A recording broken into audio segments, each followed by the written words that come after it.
सोफिस्टों का नाम सुना होगा आपने। सोफिस्ट फिलोसोफर जो ग्रीक में बहुत फेमस दार्शनिक हुए हैं, उनमें से एक सबसे बड़ा सोफिस्ट जिसे सारे सोफिस्ट अपना गुरु मानते हैं, प्रोटोगोरस। और प्रोटोगोरस के जीवन की एक घटना मुझे याद आती है। उससे पहले बताऊं, सोफिस्ट वो लोग थे जिन्होंने सोक्रेटिस को या सुकरात को जहर पिलाया था। सोक्रेटिस ने उनका विरोध किया क्योंकि वो सापेक्षतावाद का समर्थन करते थे। जितने भी सोफिस्ट थे वो कहते थे कि ज्ञान, वस्तुएं, सब कुछ रिलेटिव है, कुछ भी एब्सोल्यूट नहीं है। नॉलेज एब्सोल्यूट नहीं है, मोरालिटी एब्सोल्यूट नहीं है, सब कुछ रिलेटिव है।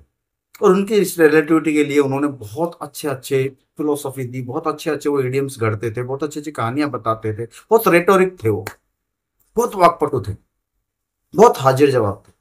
तो लेकिन उनकी प्रॉब्लम ये थी कि अपने व्यवहार में वो वैसे नहीं थे। अब व्यवहार में उनके साथ समस्या क्या है? व्यवहार में उनके साथ समस्या ये थी कि व्यवहार में वो बहुत ही लालची और स्वार्थी टाइप के लोग।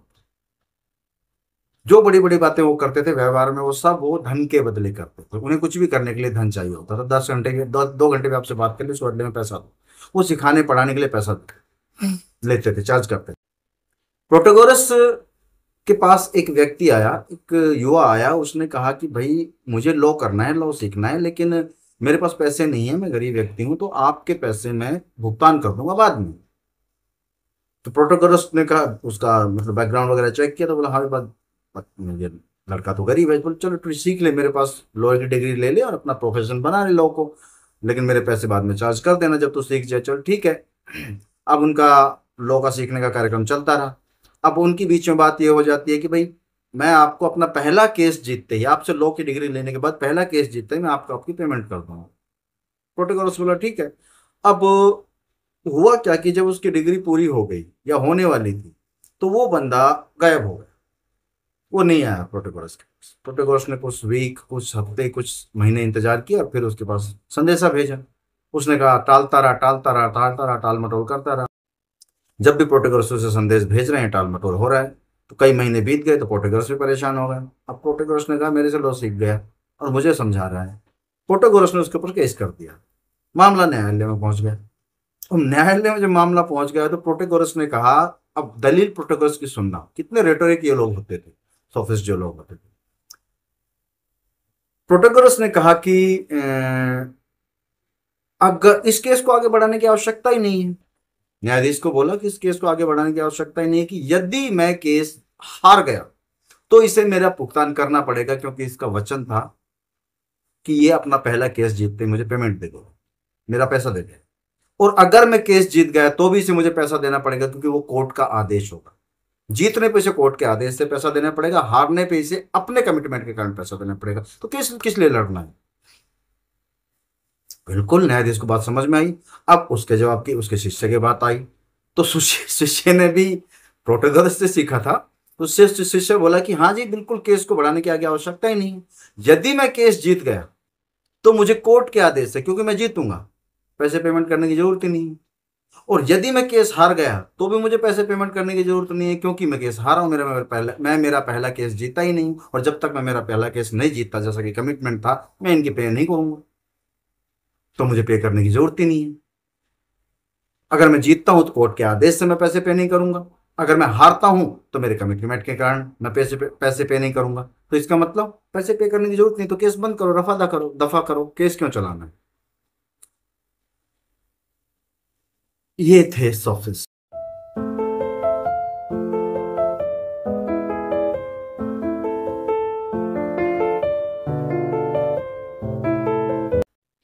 Hello sapiens.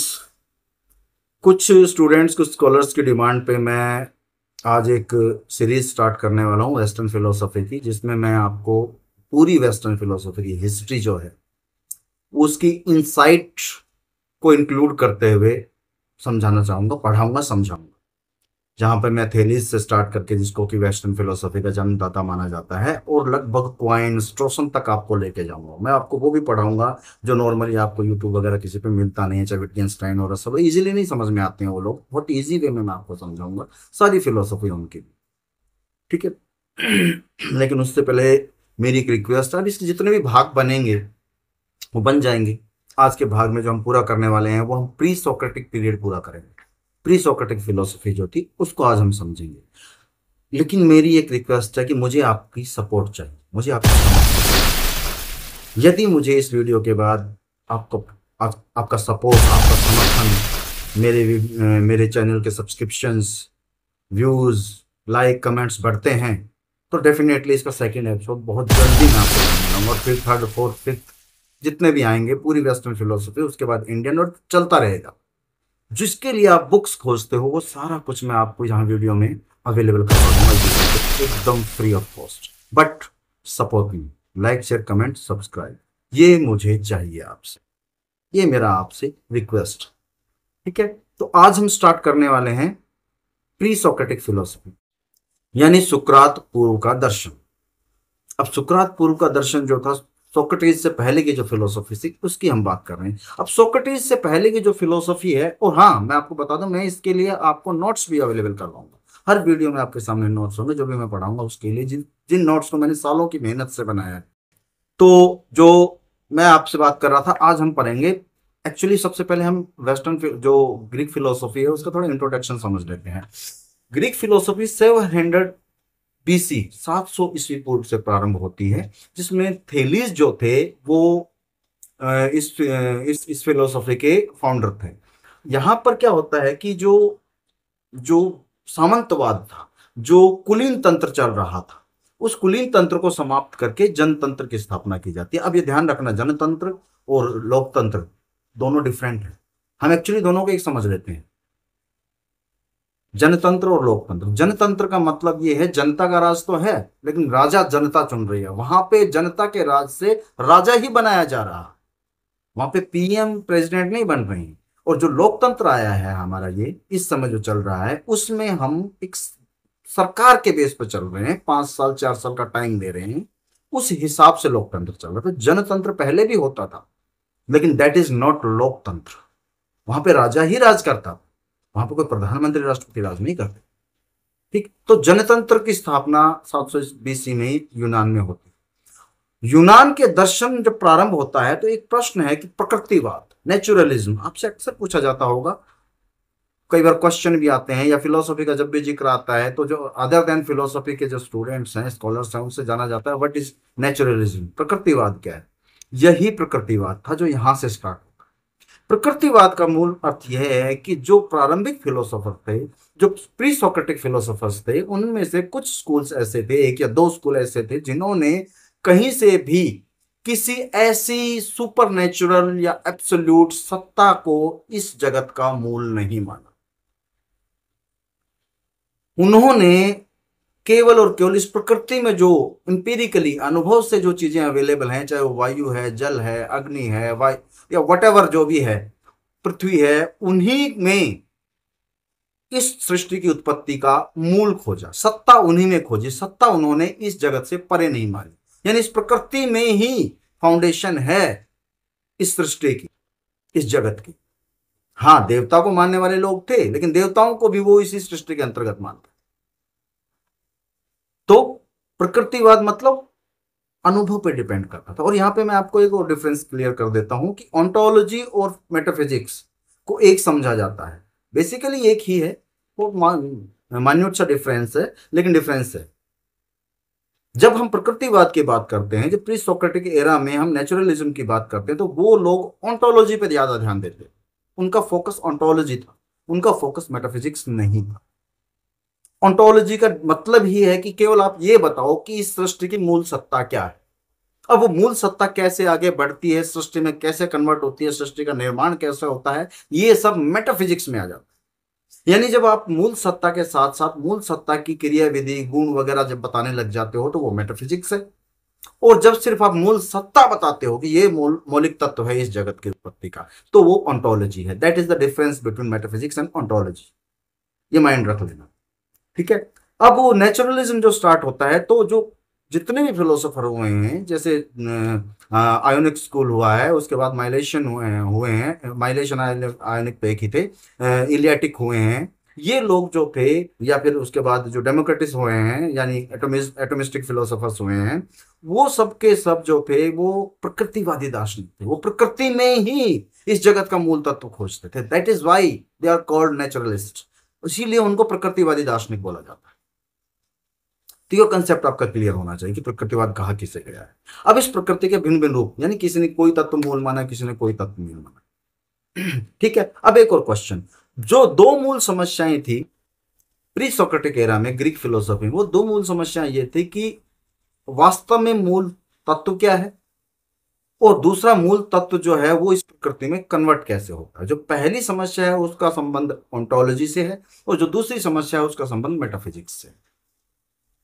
ठीक है, और भी बहुत से प्रश्न उठते हैं, जैसे मैं आपको बताऊं कि what is the prime good, परम शुभ क्या है, ये भी वहां पे प्रश्न उठा। और वास्तव में हमारे जीवन का परम लक्ष्य क्या है, ये भी वहां पे प्रश्न। तो ये सब प्रश्न वहां पे जो प्री सोक्रेटिक एरा थी वहां पे थे। ठीक, अब जो ग्रीक जो एरा थी, ग्रीक एरा में एक बहुत बड़ी विशेषता थी। दो सिद्धांत वहां पे सब लोगों के बहुत प्रिय थे और सब उसको फॉलो करते थे। पहला सिद्धांत ये था उनमें से कि वो लोग राज्य के जो नियम कानून होते थे, अपना जो स्टेट होता था, नगर राज्य, यानी यूनान में उस समय नगर राज्य का शासन चलता था, यानी कि यूनान जो थे छोटे छोटे नगरों में बटा हुआ था, मैसिडोनिया, एथेंस आदि आदि। जैसे आपने 300 मूवी भी देखी है, उसमें भी एक नगर दिखाया गया है। यही उनके राज्य होते, यही सब उनके स्टेट हुआ करते थे, यही इनका देश हुआ करता है। ये पूरा ग्रीक इनमें बटा हुआ था, पूरे इन राज्यों में आपस में विरोध चलता रहता। तो नगर के जो कानून होते थे, नगर राज्य के अपने स्टेट के जो रूल्स होते थे, जो लॉज होते थे, उन लॉज का बहुत सम्मान करते थे, उनके लिए मरने मिटने को तैयार होते थे। सोक्रेटिस का एग्जाम्पल, इसका बहुत बड़ा एग्जाम्पल है सोक्रेटिस के जीवन की घटना, जब उन्हें जहर दिया गया था। उन्हें भगाने का प्रयास किया गया था, लेकिन वो नहीं भागे। उन्होंने कहा नहीं, मेरे लिए मेरे जो स्टेट हैं, उसके जो रूल्स हैं, उसके जो रेगुलेशन हैं, वो सब मेरे लिए मेरे जीवन से ज्यादा मूल्यवान है। मैं उनको नहीं तोड़, क्योंकि अगर मैंने ही उन्हें तोड़ दिया तो मेरे फॉलोअर उन्हें तोड़े, और मैंने उन्हें नहीं तोड़ा तो वो सम्मान बना के रखेंगे। इतना डेडिकेट। और दूसरी जो चीज उनमें थी, वो दूसरी चीज थी कि वो लोग फ्रीडम ऑफ स्पीच को बहुत समर्थन करते थे। वहां पे विचारों की स्वतंत्रता पूर्ण रूप से थी। इसीलिए वहां पर देवताओं का समर्थन करने वाले लोग भी वैसे जी रहे थे जैसे देवताओं का विरोध करने वाले लोग जी रहे थे। जेनोफेनिस जैसा फिलोसोफर जो देवताओं को कट्टर विरोधी था, वो भी वहां पे सम्मान पाया, उसने भी उसे भी वहां पे सम्मान दिया। और जो देवताओं के समर्थन पे, वो मतलब आप अपने विचारों को किसी भी तरह से व्यक्त कर सकते थे, आपके लिए पूरी स्वतंत्रता थी। सोफिस्ट ने इसी विचारों की स्वतंत्रता का हनन किया सोक्रेटिस के साथ, और इसीलिए सोफिस्ट समाप्त हो। जो मूल द्रव्य यानी सब्सटेंस, मूल द्रव्य इस सृष्टि का क्या है, उस समस्या का जन्म इसी एरा में ग्रीक में होता है। अब 4 स्कूल हुए वहां पे बेसिकली, प्री सोक्रेटिक एरा में 4 स्कूल हुए ग्रीक में, जिसमें से पहला आयोनिक, या जिसे हम माइलेशियन भी बोलते हैं, और क्योंकि माइलेशिया के रहने वाले थे। और दूसरा जो स्कूल हुआ वो हुआ इलियाटिक, ये इलिया के रहने वाले थे। तीसरा जो स्कूल हुआ वो हुआ एटोमिस्टिक, जिन्हें डेमोक्रिटस भी बोला जाता है, जिसमें लूसिपस और डेमोक्रिटस 2 फिलोसोफर्स हुए। और चौथे हुए सोफिस्ट, जिनमें प्रोटोगोरस उन सब सोफिस्टों का गुरु हुआ। और सोफिस्टों में एक और बहुत ही बेहतरीन फिलोसोफर हुआ, जिसका नाम है गॉर्जियस। गॉर्जियस एक ऐसा फिलोसोफर हुआ जिसे फिलोसफी के जगत में इन्फेंट टेरिबल बोला जाता है, शैतान बच्चा बोला जाता है, क्योंकि उसने अपने 3 स्टेटमेंट से एपिस्टेमोलॉजी का सारा ढांचा ध्वस्त कर दिया, जिस ढांचे को पूरे वेस्टर्न वर्ल्ड, वेस्टर्न फिलोसफी झेलती चली जा रही है, झेलती चली जा रही है, और बहुत समय से झेल रही है, और लगातार झेले जा रही है, उसको इन्फेंट टेरिबल बोला गया। तो 1 बाय 1 हम इन 4 स्कूल के बारे में अब स्टडी करेंगे। सोफिस्टों के साथ संदेहवाद, स्केप्टिसिज्म भी लागू होता है, क्योंकि वो इस किसी भी ज्ञान को निरपेक्ष नहीं मानते थे, हर ज्ञान को रिलेटिव ही मानते थे, जैसा बाद में डेविड ह्यूम ने माना था कि हर ज्ञान सब्जेक्टिव है। सब्जेक्टिव ज्ञान क्या होता है, ऑब्जेक्टिव ज्ञान क्या होता है, ये भी डिफरेंस मैं आपको यहीं पे क्लियर कर देता हूँ साथ साथ ही। सब्जेक्टिविटी और ऑब्जेक्टिविटी 2 कंसेप्ट है जो फिलोसफी में पढ़े जाते हैं। सब्जेक्टिविटी का अर्थ है जब कोई ज्ञान आपके ऊपर निर्भर करे, सब्जेक्ट के ऊपर निर्भर करे, ज्ञाता के ऊपर निर्भर करे। वो वस्तु, वो किसी भी ऑब्जेक्ट पर निर्भर नहीं कर रहा है, वो आपके जानने पर निर्भर कर रहा है कि वो कैसा है। और ऑब्जेक्टिविटी का अर्थ होता है कि वो आप पे निर्भर नहीं कर रहा, वो उस ऑब्जेक्ट पर निर्भर कर रहा है, वो उसका इंट्रिंसिक वैल्यू, वो उसका इंट्रिंसिक मीनिंग है। अब जैसे एग्जांपल एक चाय का ले लो, चाय का कप सामने रखा है, और जब तक उसे कोई पीता नहीं है, 10 कप रखे हुए हैं, जब तक कोई पीता नहीं है, सबके लिए वो चाय है, उसकी अपनी एक ऑब्जेक्टिव वैल्यू है। उसका अपना अपना एक ऑब्जेक्टिव अर्थ है। वो आप पे डिपेंड नहीं कर रहा कि वो मीठी है फीकी है, क्योंकि आपने अभी तक चेक नहीं किया। तो चाय चाय है, वो और कुछ नहीं है। और जैसे ही आप उसे टेस्ट करते हो, वो आप पे डिपेंड कर गई कि वो मीठी है या फीकी, वो टेस्टी है या अच्छी नहीं है, या चाय पत्ती ज्यादा है या दूध कम है, या दूध ज्यादा है, पानी ज्यादा है, पानी कम है, इलायची अदरक सौंफ सब वटेवर, वो फिर आपकी चॉइस पे आ गए। अब रियल में चाय क्या है हमें क्या पता। इसी तरह से पानी है, पानी से हम सोचते हैं प्यास बुझती है, अगर पानी से प्यास बुझती है तो समंदर का पानी भी प्यास बुझा देना चाहिए था। यानी पानी के अंदर प्यास बुझाने की क्षमता नहीं है। ये हमारे ड्रॉबैक्स हैं, ये हमारी वीकनेसेस हैं कि हमें जिस पानी से प्यास बुझती है वो पानी हम पी रहे हैं। तो पानी क्या है हम जान ही नहीं सकते, क्योंकि पानी तो सारा ही है। अब जो पानी हमें प्यास बुझा रहा है हम उसे पानी कहेंगे, लेकिन उसे भी पानी कहेंगे, लेकिन उसकी प्यास बुझाने की जो क्षमता है वो हम पानी पे नहीं आरोपित कर सकते, वो हम पे डिपेंड करता है कि वो हमारी प्यास बुझाता है। क्योंकि अगर पानी में प्यास बुझाने की क्षमता होती तो फिर समंदर का पानी भी प्यास बुझाता, जो इतना खारी है पीते ही मर जाओगे आप। तो ये सब्जेक्टिविटी है। तो ये सारा का सारा जो ज्ञान है इस वर्ल्ड का, ये सब्जेक्टिव है, ये सोफिस्ट मानते हैं, व्यक्तिनिष्ठ है, वस्तुनिष्ठ नहीं। अब इसमें एक तो प्री सोक्रेटिक एरा थी, एक एरा आती है सोक्रेटिक एरा, जिसमें सोक्रात, प्लेटो, अरस्तु, ये तीन फेमस दार्शनिक हो। ये पूरी सोक्रेटिक एरा है अरस्तु तक। एक फिर एरा पोस्ट सोक्रेटिक एरा है या पोस्ट अरिस्टोटल एरा है, जिसमें इन तीनों को फॉलो करने वाले फिलोसोफर आ जाते हैं। ठीक है, तो ये पोस्ट सोक्रेटिक एरा जो थी, इसमें स्टोइक्स हुए हैं और इसमें आपका एपिक्यूरियस हुआ है, बहुत से अच्छे अच्छे दार्शनिक हुए हैं जिनके बारे में हम डिस्कस करेंगे। लेकिन इसमें प्लोटिनस भी बहुत अच्छे दार्शनिक हुए हैं जो प्लेटो को फॉलो करते थे। और जिन प्लेटो के जो प्लोटिनस की फिलोसफी को बाद में ईसाइयत के आ जाने के बाद फर्स्ट सेंचुरी में 354 352 फिर 350 के आसपास एक सेंट एगस्टाइन नाम का सेंट हुआ है, उसने अपनी फिलोसफी का आधार बनाया और उसने पूरी बाइबल की व्याख्या उस फिलोसफी के आधार पे कर दी जो प्लेटो और प्लोटिनस की फिलोसफी थी। बहुत आदर्शवादी दर्शन बना के रख दिया, जो लगातार 2 सेंट आए मेडाइवल एरा में, उन उन सब के सपोर्ट से 1200-1300 साल तक सर्वाइव करता रहा। और उसी में किंग पास जस्टिनियन, रोमन साम्राज्य का पूर्वी क्षेत्र में। ठीक है, तो वहां पे क्या हुआ कि मैसिडोनिया वाली साइड है वो, तो वहां पे उसने राज किया। तो वहां पे जो एथेंस है, नीचे एथेंस नीचे पड़ जाता है, एथेंस का जो पूरा एरिया था, वहां पे जो प्लेटो की एकेडमी थी और बहुत से फिलोसोफर्स वहां पे जन्मे थे। पूरे ग्रीक में बहुत से फिलोसोफर्स थे। जितने जितने एरिया में उस जस्टिनियन का राज्य था, उसने सारे फिलोसफी के स्कूल तोड़ दिए, खत्म कर दिए, समाप्त कर दिए। एक वीडियो में मैंने आपको बताया है अपने रील में। और सारे फिलोसोफर्स भिन्न भिन्न क्षेत्रों में बट गए, भाग गए। जो वापस फिलोसफी फिर ग्रीक की पुनर्जीवित हो ही नहीं पाई, उस व्यक्ति ने पूरा डेमोलिश कर दिया, क्योंकि वो व्यक्ति ईसाई को फॉलो करता था, क्रिश्चियनिटी को फॉलो करता था। और क्रिश्चियनिटी को स्टेब्लिश करने के लिए उसने पूरी ग्रीक फिलोसफी की जो फ्री थिंकिंग थी उसको समाप्त कर दिया। फ्रीडम ऑफ स्पीच पे उसने अटैक कर दिया। अब उसके बाद कोई स्वतंत्र फिलोसफी जन्म ही नहीं ले पाई, क्योंकि कोई ईश्वर पे, आत्मा पे जो बाइबल में बताया उसके खिलाफ क्वेश्चन ही नहीं उठा पाया, उसने उठाने ही नहीं दिया, उसने संभावनाएं ही समाप्त कर दी। फिर सीधी फिलोसफी जाके आफ्टर रेनेसां, जो यूरोप में, इटली में, और इटली से प्रारंभ माना जाता है, जो रेनेसां पुनर्जागरण हुआ था, उस पुनर्जागरण के बाद जाके कहीं जब साइंस पैदा होती है, मैकेनिकल यानी मशीनों का युग आता है, तब कहीं जाके न्यूटन और न्यूटन से पहले गैलीलियो और उसके आसपास जाके जब रेने डेकार्ट आते हैं, तो मॉडर्न फिलोसफी का जन्म होता है, जहां पर फिर से थोड़ी बहुत फ्री थिंकिंग स्टार्ट होती है। ये फिलोसफी का पुनर्जन्म था 1800 या हम कहें तो 1500 साल बाद। और न सारी फिलोसफी को क्रिश्चियनिटी ने डोमिनेट करके अपने कब्जे में ले लिया था, फ्री थिंकिंग को खत्म कर दिया था, सारी थिंकिंग बाइबल पर बेस्ड हो गई। वेस्टर्न मेडाइवल फिलोसफी में कोई भी दूसरी फ्री फिलोसफी डेवलप ही नहीं हो पाई, क्योंकि वहां पर जितनी भी 3-4 फिलोसफी डेवलप हुई, सेंट एगस्टाइन की, सेंट एंसलेम की, सेंट एक्विनास की, वो तीनों की तोनी फिलोसफी पूरी तरह से बाइबल पे बेस्ड थी, चर्च पे बेस्ड थी, क्रिश्चियनिटी पे बेस्ड। अब हम 4 स्कूलों की बात करते हैं जो प्री सोक्रेटिक एरा में डेवलप हुई थी। वो चार स्कूल कौन कौन से थे मैंने आपको पहले भी बताया। पहला स्कूल था आयोनिक, जिन्हें माइलेशियन भी बोला जाता है। दूसरा स्कूल था एलियाटिक, जो इंडिया के रहने वाले थे। तीसरा स्कूल था डेमोक्रिटस का, या डेमोक्रेटस ही बोला जाता है उन्हें, वैसे वो एटोमिस्टिक फिलोसोफर्स थे। एटोमिज्म जो तीसरा स्कूल था। और चौथा स्कूल इनका था जो वो था सोफिस्ट, जिनका मैंने भी आपसे जिक्र किया, जिसमें प्रोटागोरस हुआ, जिसमें गोर्जियस हुआ।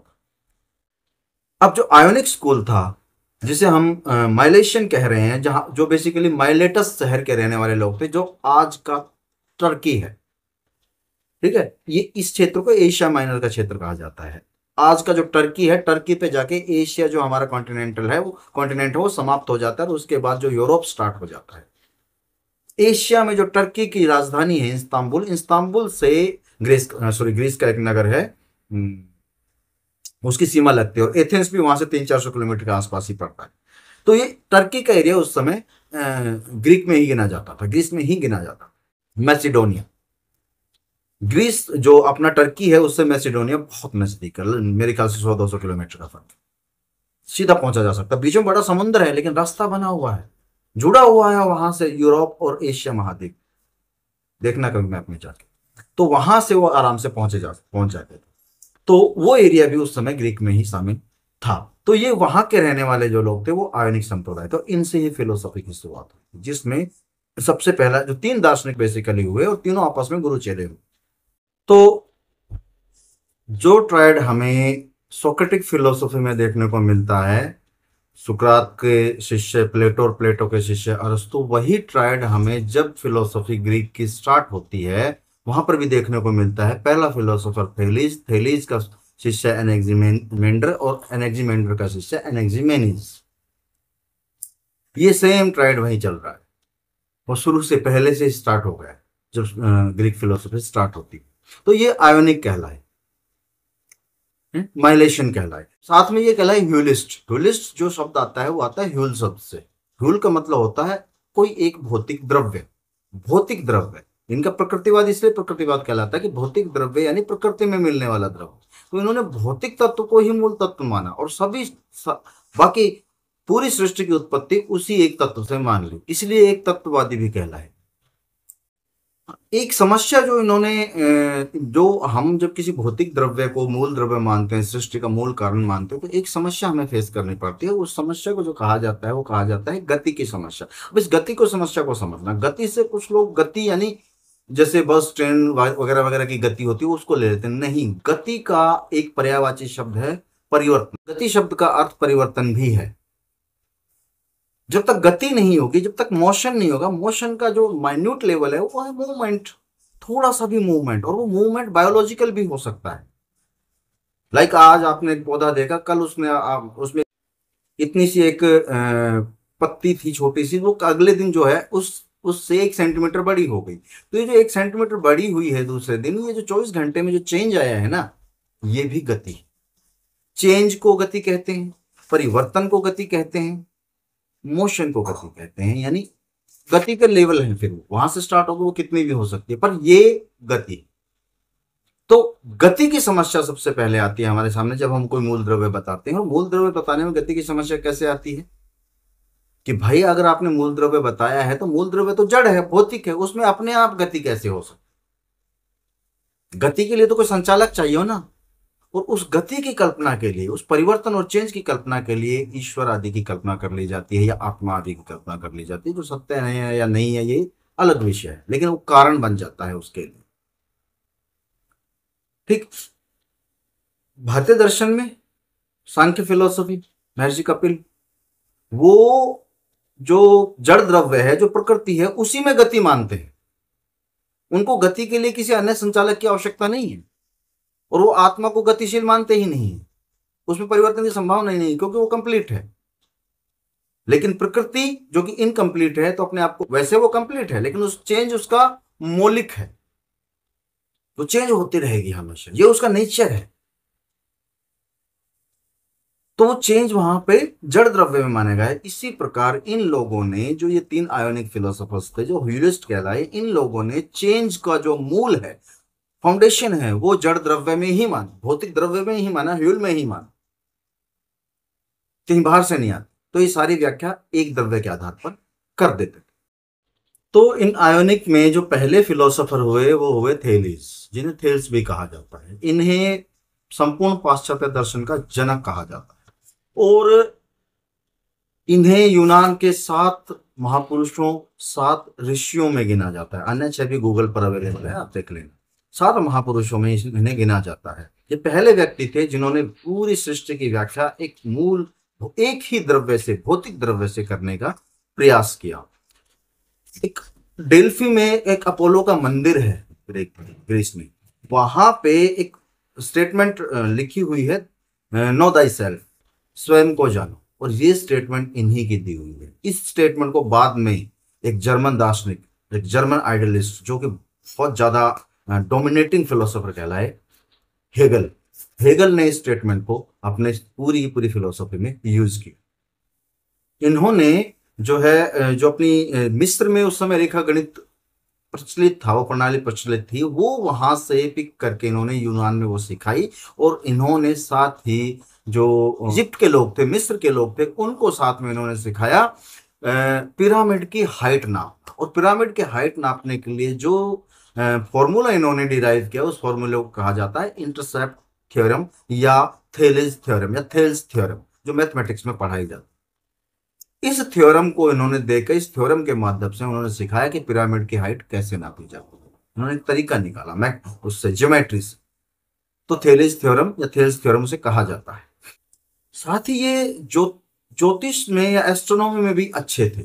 इन्होंने बाकायदा सूर्य ग्रहण की गणना करने का तरीका सीख लिया था।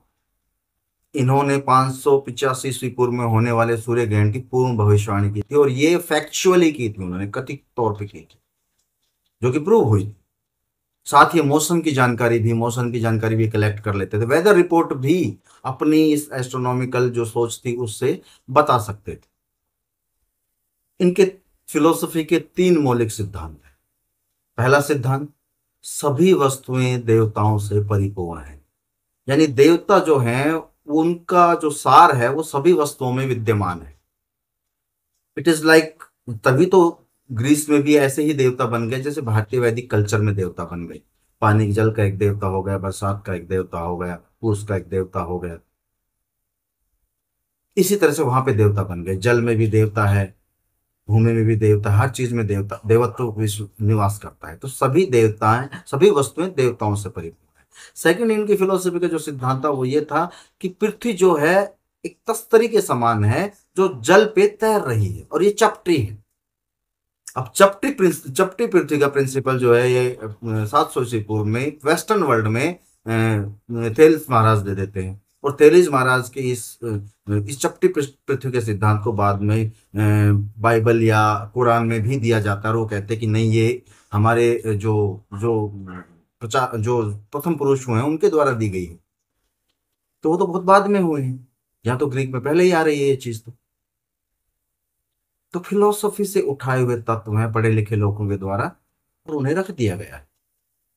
इन्होंने बेशक क्लेम किया ना किया हो, हम क्लेम कर लेते हैं कि नहीं, सबसे पहले इन्होंने बताया, सब कुछ सबसे पहले फिलोसफी ने बताया। अब तीसरा जो इनका सिद्धांत था वो ये था कि समस्त सृष्टि की उत्पत्ति जल से होती, मूल द्रव्य की समस्या, ऑन्टोलॉजी, मूल भौतिक द्रव्य। उन्होंने भौतिक ही बताया, पानी ही मूल द्रव्य है, उसी से सब कुछ उत्पन्न होता है, उसी से अग्नि, उसी से वायु, उसी से पृथ्वी, उसी से आकाश, वटेवर जो भी कुछ है, ठोस विरल जो भी है, वो सब का सब जल से उत्पन्न होता है। ये उनकी थेल्स थ्योरम है, जिसे इंटरसेप्ट थ्योरम बोला जाता है। ये वैसे तो अपने काम के नहीं है, फिलोसफी से इसका क्या लेना देना है, लेकिन मैथमेटिकल है। लेकिन फिर भी थोड़ा सा समझाने का प्रयास करता हूँ, अगर मैं सक्षम हुआ समझाने में। I am not a mathematician.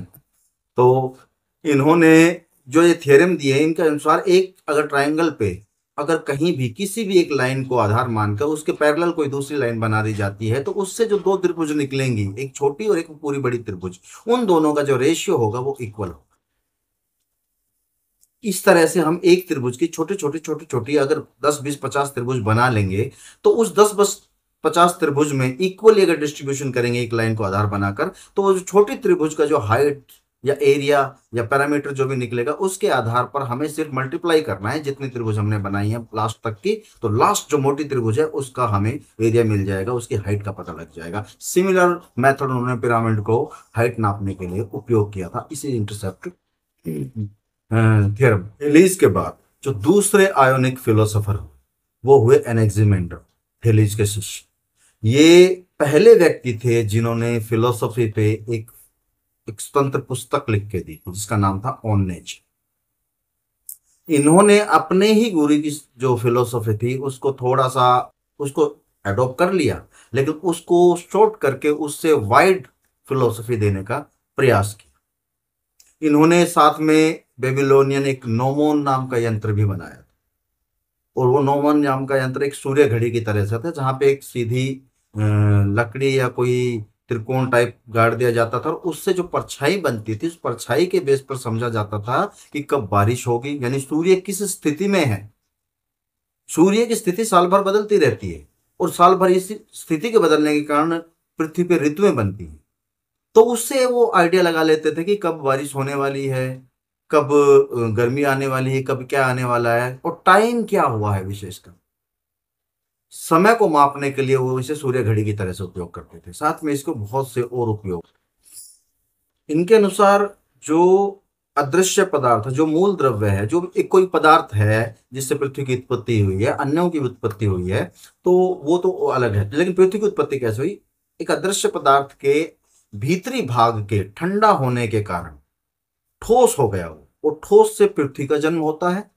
और जो बाह्य भाग था वो बहुत गर्म था, उस गर्म के कारण वो जो है वेपराइज हुआ, और वेपराइज होने के कारण उससे अपने बादल वगैरह, वायु वगैरह ये सब बन गए, और ये चारों तरफ है पृथ्वी।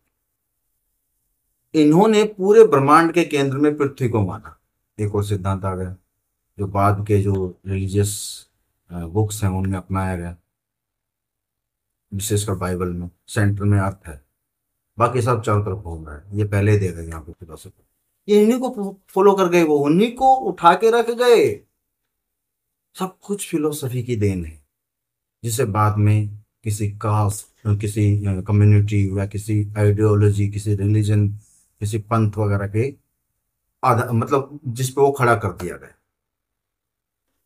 इनके अनुसार पृथ्वी जो है वो बेलनाकार है, जो कि चपटी बताई थी अपने थेल्स ने। इन्होंने बेलनाकार बताई। बेलनाकार का मतलब सिलेंड्रिकल, यानी कि सिलेंडर, लाइक सिलेंडर को ऐसे समझो कि मैथ वाले तो समझ ही गए होंगे, लाइक रोल है कोई, जिस तरह से रोल होता है पुस्तकों पे जल्द चढ़ाते हैं, उसका जो रोल होता है, उस तरह की पृथ्वी। और वो पृथ्वी के नीचे कोई धरातल नहीं है जिस पर वो टिकी हुई है। पृथ्वी सिर्फ हवा में तैर रही है, हवा में गिर रही है, पड़ रही इधर उधर है, लेकिन वो बेसलेस है। वही अर्थ है।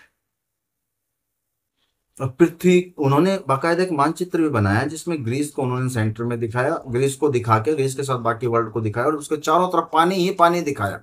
तो जो थेल्स ने कहा था कि पृथ्वी पानी पे तैरती चपटी तस्तरी के समान है, तो वो थेल्स ने उस भौतिक जो पृथ्वी का भाग है उसको तस्तरी मान लिया, और बाकी चारों तरफ पानी मान लिया। चारों तरफ के पानी को उन्होंने पृथ्वी में गिना नहीं, इन्होंने चारों तरफ के पानी को सिर्फ पृथ्वी के इंटरनल पार्ट में गिना। पृथ्वी उससे अलग है, पृथ्वी उससे वाइड है। लेकिन इन्होंने जो थेल्स ने जल को भौतिक मूल द्रव्य माना था, उसको चैलेंज किया। उन्होंने कहा कि जल या कोई भी अन्य भौतिक द्रव्य मूल द्रव्य नहीं हो सकता। अगर अग्नि, वायु, जल किसी को भी आप मूल द्रव्य बनाओगे, तो प्रॉब्लम ये है कि इन सब में आपस में संघर्ष है, कंट्रडिक्शन है, ये एक दूसरे के साथ विरोधी हैं। और अगर इनमें विरोध है तो इनका उत्पत्ति एक ही से कैसे हो सकती? तो इनकी उत्पत्ति में जो फाउंडेशन है, जो फंडामेंटल जो सब्सटेंस है, वो ऐसा होना चाहिए जिससे इन सबकी उत्पत्ति हो सके। इसलिए इन्होंने फंडामेंटल जो सब्सटेंस है, मूल द्रव्य जो है, उसको इन्होंने माना असीम जड़ तत्व, इनफाइनाइट मैटर, जिसे इन्होंने एपिरॉन बोला। वो है मूल द्रव्य, मतलब जड़ ही जड़ है, चारों तरफ इनफाइनाइट है। दूसरा इनका रीजन ये था कि किसी अन्य भौतिक द्रव्य को जो प्रकृति में पाए जाते हैं उसको ये मूल द्रव्य नहीं मान सकते थे। उसका दूसरा रीजन मानने का इनका ये था कि भाई ये सब के सब जो है फाइनाइट है, इनकी लिमिटेशंस हैं, और लिमिटेशंस जिसकी है वो पूरे अन्य को कैसे पैदा कर सकता है, तो खुद लिमिटेड है। इसलिए जो लिमिटेड हैं उनकी जो उनका इवोल्यूशन या उनका जो उत्पत्ति है वो डेफिनेटली उनकी क्रिएशन किसी इन्फिनाइट जो सब्सटेंस है उससे होनी चाहिए। और इसी इनफाइनाइट सब्सटेंस को, इसी अनंत द्रव्य को उन्होंने एपिरोन बोला, इनफाइनाइट मैटर बोला, अनंत जड़ तत्व। इनके अनुसार असीम जड़ तत्व के अंदर असंख्य संसार बसे हुए हैं और इन असंख्य संसारों में आपस में विरोध है। जितने भी तत्व हैं उन तत्वों में आपस में विरोध है, और विरोध आवश्यक है क्योंकि जितनी भी सांसारिक वस्तुएं हैं वो विकास करती हैं और विकास के लिए विरोध आवश्यक है, संघर्ष आवश्यक है। अगर जल और पानी में आपस में कोई झगड़ा नहीं होगा, सॉरी, जल और अग्नि में आपस में कोई झगड़ा नहीं होगा, आपस में कोई विरोध नहीं होगा, तो कोई दूसरी नई चीज की उत्पत्ति नहीं हो सकती। जब जल और अग्नि आपस में मिलते हैं तब धुएं की उत्पत्ति होती है। अगर वो अपने अपने में पड़े हैं, उनमें कोई संघर्ष नहीं है, तो धुएं की उत्पत्ति नहीं हो सकती। तो विकास होता है इस संघर्ष से, संघर्ष ही विकास का मूल है। और इन्होंने कहा कि सृष्टि के उत्पत्ति का अर्थ ही है विकास होना, विकास का अर्थ ही सृष्टि है। ये विकास होता चला जाता है, यही सृष्टि है। इन्होंने पूरे के पूरे विकास में, मानव जाति तक के विकास में जो मूल जो जीव माना, उसको, उसमें मछली को इन्होंने माना। मछली मूल जीव थी जिससे समस्त अन्य प्रजातियों के विकास हुआ है। इनके इस संघर्ष के सिद्धांत को, विरोध के सिद्धांत को बाद में हेराक्लाइटस ने भी अपनाया, जिसने अपना मोमेंटिज्म दिया था या क्षणिकवाद का सिद्धांत दिया था। और हेगल ने भी अपनाया, जिसने अपना ट्राइड प्रिंसिपल दिया था, सिंथेसिस, थीसिस, एंटीथेसिस, सिंथेसिस का प्रिंसिपल दिया। तो ये उसी संघर्ष से, यहीं से निकल के आता है। बाद में बहुत से लोगों ने इसे अपनाया है, इसी से डायलैक्टिकल मेथड जन्म लेता है बाद में, जो विचार इन्होंने दिया था। इन्होंने साथ में चंद्रमा को आग का गोला माना, अग्नि में माना, शीतल नहीं माना। और मैंने कहीं सुना था कि किसी एक पर्टिकुलर विचारधारा में चंद्रमा को आग का गोला ही माना जाता है, चंद्रमा ठंडा नहीं है, चंद्रमा आग का गोला है, पता नहीं कौन सी विचारधारा। तो वो ये भी वहीं से निकल के आ जाता है, वो एक कोई रिलीजियस विचारधारा है, ये वहीं से निकल के आ जाता है, ये भी फिलोसफी में आ गई। और इस प्रकार ये विकासवादी दर्शन के जनक माने गए। अब जो तीसरे फिलोसोफर है इस आयोनिक या माइलेशन स्कूल में, वो तीसरे फिलोसोफर का नाम है एनेक्सिमेनेस। ये एनेक्सिमेंडर के शिष्य हो। इन्होंने मूलभूत द्रव्य वायु को माना। उनके अनुसार वायु की जब डेंसिटी घटती है तो वो अग्नि बन जाती है, लेकिन वायु की डेंसिटी यानी सघनता यानी कि घनत्व, जब वो डेंसिटी जब बढ़ती है तो वायु जो है, वही वायु जो है हमारी पृथ्वी में कन्वर्ट, उसमें जल में कन्वर्ट हो जाती है। और डेंस होती है तो वो पृथ्वी में कन्वर्ट हो जाती है, यानी भूमि में कन्वर्ट हो जाती है, मिट्टी में कन्वर्ट हो जाती है। और डेंस होती है तो वही पत्थर बन जाती है, वही बादल बनती है। थोड़ा कम डेंस होने पे डेंसिटी बढ़ती चली जाती है तो वो ठोस होती चली जाती है, डेंसिटी घट चली जाती है तो विरल होती चली जाती है। और डेंसिटी घटने से अग्नि का जन्म होता है, वायु से ही, सब कुछ वायु से ही उत्पन्न हो रहा। इन्होंने पृथ्वी को सपाट माना, सपाट मतलब बिल्कुल प्लेन, लाइक चपटी भी कह सकते हैं जिसे। और इनके अनुसार जो पृथ्वी है वो वायु में तैर रही है, जैसे कोई पत्ता वायु में तैर रहा होता है, वो वायु के ऊपर ही निर्भर है और वायु में ही तैर रहा है, इसलिए वायु मूल द्रव्य है। और उसी वायु से उसका जन्म हो जाता है जब वो वहां पे किसी पर्टिकुलर एरिया में जब वो उसकी डेंसिटी बढ़ती है। इवन उन्होंने आत्मा को भी प्राणवायु, वायु ही माना। उनके अनुसार हम जो सांस लेते हैं, इसी से हम जिंदा रहते हैं। तो हमारे जीवन का आधार अगर आत्मा माना गया है तो वायु ही उस आत्मा का आधार है, और जीवन का आधार वायु ही है। तो प्राण वायु को ही इन्होंने आत्मा कहा। साथ ही इन्होंने एक और बात कही थी, रेंडमली ही कह दी थी ऐसे ही, और वो प्रूव हो, आज सिद्ध है। इन्होंने सूर्य, तारों आदि को अग्नि के जलते हुए पिंड माना, इनमें अग्नि प्रज्वलित होती है। और ये सारे जो है पृथ्वी के चारों तरफ घूमते हैं, पृथ्वी इस ब्रह्मांड के सेंटर में है। फिर से एक तीसरे फिलोसोफर ने कह दिया कि पृथ्वी ब्रह्मांड के सेंटर में। और ये सिद्धांत बाद में रिलीजियस जो आइडियोलॉजीज थे उन्होंने अपना लिया कि नहीं, ये तो हमारे वाले उसने कहा, पहले ही कहा जा चुका है। ये सब कुछ फिलोसफी की देन, और जो फिलोसफी बढ़ गया वो महान है, क्योंकि बाकी लोगों को समझ में नहीं, समझ में आ रहा। उन्होंने एक बहुत अच्छे वैज्ञानिक सिद्धांत का प्रतिपादन किया था, जिसे जो दो चीजें मानी गई है साइंस में, एक क्वालिटेटिव, एक क्वांटिटेटिव, एक गुणात्मक, एक संख्यात्मक कह सकते हैं हम उसे, ठीक है। क्वांटिटेटिव वो चीज है जिसे गिना जा सकता है, मापा जा सकता है, तोला जा सकता है, ऐसी ठोस वस्तु जिसमें प्लूरलिटी होती है, बहुलता होती है, लाइक पत्थर हैं, अनाज के दाने हैं, बॉल्स हैं, वट एवर जो भी दिख रही है आपको, एक दो तीन चार पांच की संख्या में गिनी जा सके वो क्वांटिटेटिव। और जो तोली या मापी जा सके, चाहे वो है वो क्वांटिटेटिव, तोल के बताया जा सके कितनी है, तो ये क्वांटिटेटिव होती है। दूसरी चीज होती है क्वालिटेटिव, लाइक मीठापन, स्वीटनेस। अब इसको कैसे गिन के बताओगे, नाम माप के बताओगे कितना है, उस समय की जगह मैं बात करूं तो लाइक बिटरनेस, लाइक बहुत सी चीजें होती हैं, इमोशंस, जो साइकोलॉजी आज के दिन बताती है कि ये पैमाना है इसको नापने का। उस समय ये नहीं था, लेकिन उन्होंने पहली बार बताया कि क्वालिटेटिव और क्वांटिटेटिव में डिफरेंस नहीं है, qualitative can be transfer to the quantitative और qualitative can be reduced to the quantitative. तो क्वालिटेटिव को क्वांटिटेटिव में समझा जा सकता है। इन्होंने इस वैज्ञानिक सिद्धांत की अवधारणा रखी और आज के दिन आप देखते हो कि बहुत सी क्वालिटेटिव चीजें हैं, जैसे डायबिटीज है, आज चेक करके बता सकते हैं कितनी है, क्वांटिटेटिव में आ गई, वो क्वालिटेटिव चीज है।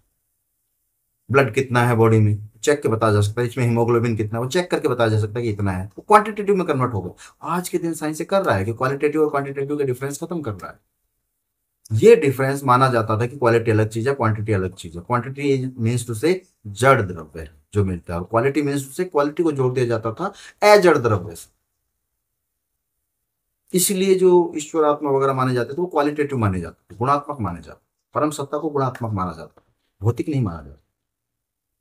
तो ये क्वालिटेटिव क्वांटिटेटिव का डिफरेंस इन्होंने पहली बार समाप्त करने का प्रयास किया। अब ये जो माइलेशन फिलोसोफर्स थे, इन्होंने ओंटोलॉजी को अपना आधार बनाया, और इनकी वास्तविक विशेषता ये थी कि इन्होंने क्या सिद्धांत दिए वो डिफरेंट थिंग, लेकिन इन्होंने जो रिसर्च की, जो शोध करते थे, जो अन्वेषण ये करते थे, वो अन्वेषण के आधार पर इन्हें बहुत इंपॉर्टेंस दी जाती थी, क्योंकि ये वैज्ञानिक विधि लेके चलते थे, जो वैज्ञानिक सोच के व्यक्ति थे, कि वैज्ञानिकता से बाहर नहीं जाते।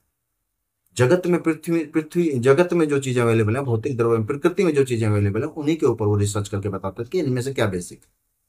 ये उससे परे नहीं जाते थे, ये ट्रांसेंडेंटल नहीं हो जाते थे, या फिर ये सुपर नेचुरल नहीं हो जाते थे, ये नेचुरल ही रहते।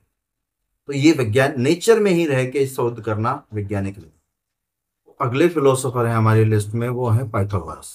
पाइथागोरस का नाम तो आपने सुना होगा। इन्हें किसी स्कूल में हम नहीं बांध सकते, बांधने को बांध सकते हैं, कुछ किताबें कह सकते हैं कि ये फलां स्कूल से डिपेंड करते हैं, फलां स्कूल से रिलेट करते थे, बट मेरे हिसाब से ये फ्री फिलोसोफर थे, क्योंकि इन्होंने अपना एक स्कूल दिया था, पाइथागोरियन स्कूल, जो बाद में ज्यादा सर्वाइव नहीं कर पाया था।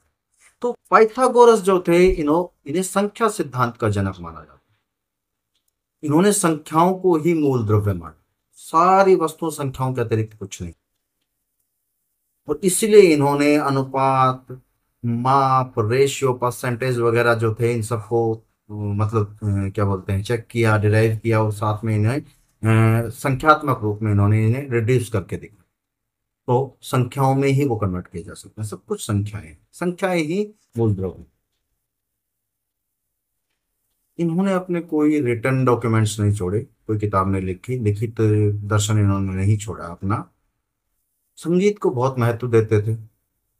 इनके अनुसार संगीत जो होता है वो मानसिक शांति प्रदान करता है। इसी प्रकार जो फिलोसफी है, जो दर्शन है, वो सबसे मधुर संगीत, वो आपके ब्रेन को, आपके मन को सतत शांत कर सकता है, वो सब कुछ दे सकता है, वो आपको ज्ञान दे सकता है, ज्ञान से ही मुक्ति से मिलता है। भारतीय दर्शन में बहुत कुछ समानताएं पाइथागोरस के दर्शन के साथ, विशेषकर उनकी आध्यात्मिकता की। तटस्थ भाव नामक एक कंसेप्ट उन्होंने जारी किया। तटस्थ भाव का मतलब है ध्यान की एक साधना। ध्यान में तटस्थ भाव रखने का ही कंसेप्ट लिया जाता है, चाहे विपश्यना ध्यान का हो, चाहे साक्षी भाव ध्यान का हो, चाहे प्रेक्षा ध्यान का हो, सब में यही प्रिंसिपल है कि तटस्थ भाव रखना, सब चीजों से अनासक्त रहना।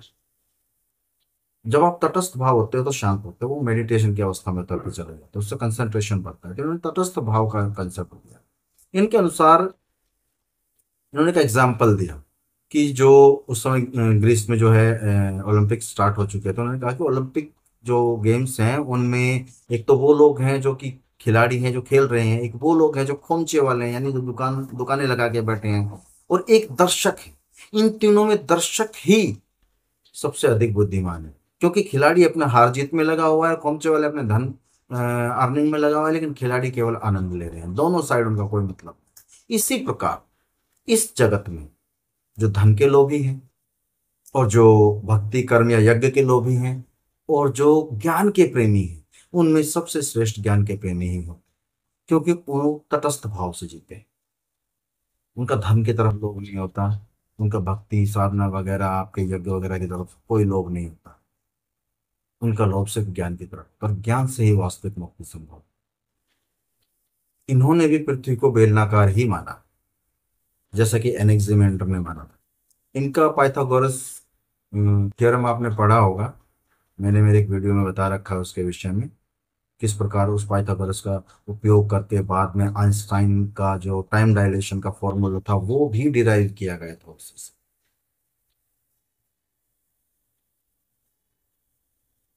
जो पाइथागोरस थ्योरम है आपकी, A B square plus A C square is equal to B C square, उसी से बाद में टाइम डायलेशन का फॉर्मूला डिराइव किया गया था आइंस्टाइन। और बहुत से कामों में उपयोग होती है आपकी पाइथागोरस थ्योरम। ये जो यूक्लिड की ज्योमेट्री है, जो पुस्तक है यूक्लिड ने लिख के दी थी, उसमें जो 47th चैप्टर है वो आज भी पाइथागोरस के नाम पर ही है। उसी में ये प्रिंसिपल भी आपके मैथमेटिक्स का एक बहुत ही सर्वप्रिय सिद्धांत आपको एक फिलोसोफर दे रहा है। जैसे मैंने बताया, उन्होंने अपना स्कूल स्थापित किया था, अपना एक समाज स्थापित किया था, जहां पर आध्यात्मिक साधना करवाई जाती, वहां पर प्रैक्टिस करवाई जाती। वो बिल्कुल एक एक संघ सा बना दिया था उन्होंने, जहां पर मतलब ज्ञान प्राप्त करने के लिए साधनाएं करवाई जाती थी, जहां पर नियम थे कुछ। निरामिष भोजी थे, वो बहुत हल्का भोजन करते थे, और साथ में वो किसी भी तरह का मसालेदार वगैरह का भोजन नहीं करते, सिंपल भोजन वो करने वाले लोग। पुनर्जन्म में विश्वास करने वाले लोग थे, आत्मा की अमरता में विश्वास करने वाले लोग थे, ईश्वर की अस्तित्व में विश्वास करने वाले लोग थे, ईश्वर की कृपा में विश्वास करने वाले लोग थे। आत्मा की अमरता है तो पुनर्जन्म भी होगा। अच्छे बुरे शुभ अशुभ कर्मों में विश्वास करने वाले लोग। ये संसार एक भवचक्र है जिसमें हम फंसे हुए हैं, इस बात को मानने वाले लोग। इससे मुक्ति केवल ज्ञान के माध्यम से हो सकती है, इसको मानने वाले लोग। अच्छे बुरे कर्मों का फल भुगतना ही पड़ेगा, इसको मानने वाले लोग। और हर पिछले जन्म से अगला जन्म उत्पन्न होता है, ये सिर्फ और सिर्फ कर्मों के कारण होता है। हम कर्मों में बंधे हुए लोग हैं, और आत्मा इसी तरह से चक्कर काटते रहती है, इसको मानने वाले। हमारे ये जन्म पिछले जन्म के कर्मों का परिणाम है, और अगला जन्म इस जन्मों के कर्मों का परिणाम। साथ ही जो भारत में एक सिद्धांत प्रचलित है गुरु शिष्य वाला, तो गुरु शिष्य परंपरा को मानने वाले व्यक्ति थे। वास्तविक ज्ञान गुरु से ही हो सकता, गुरु बनाना ही पड़ता।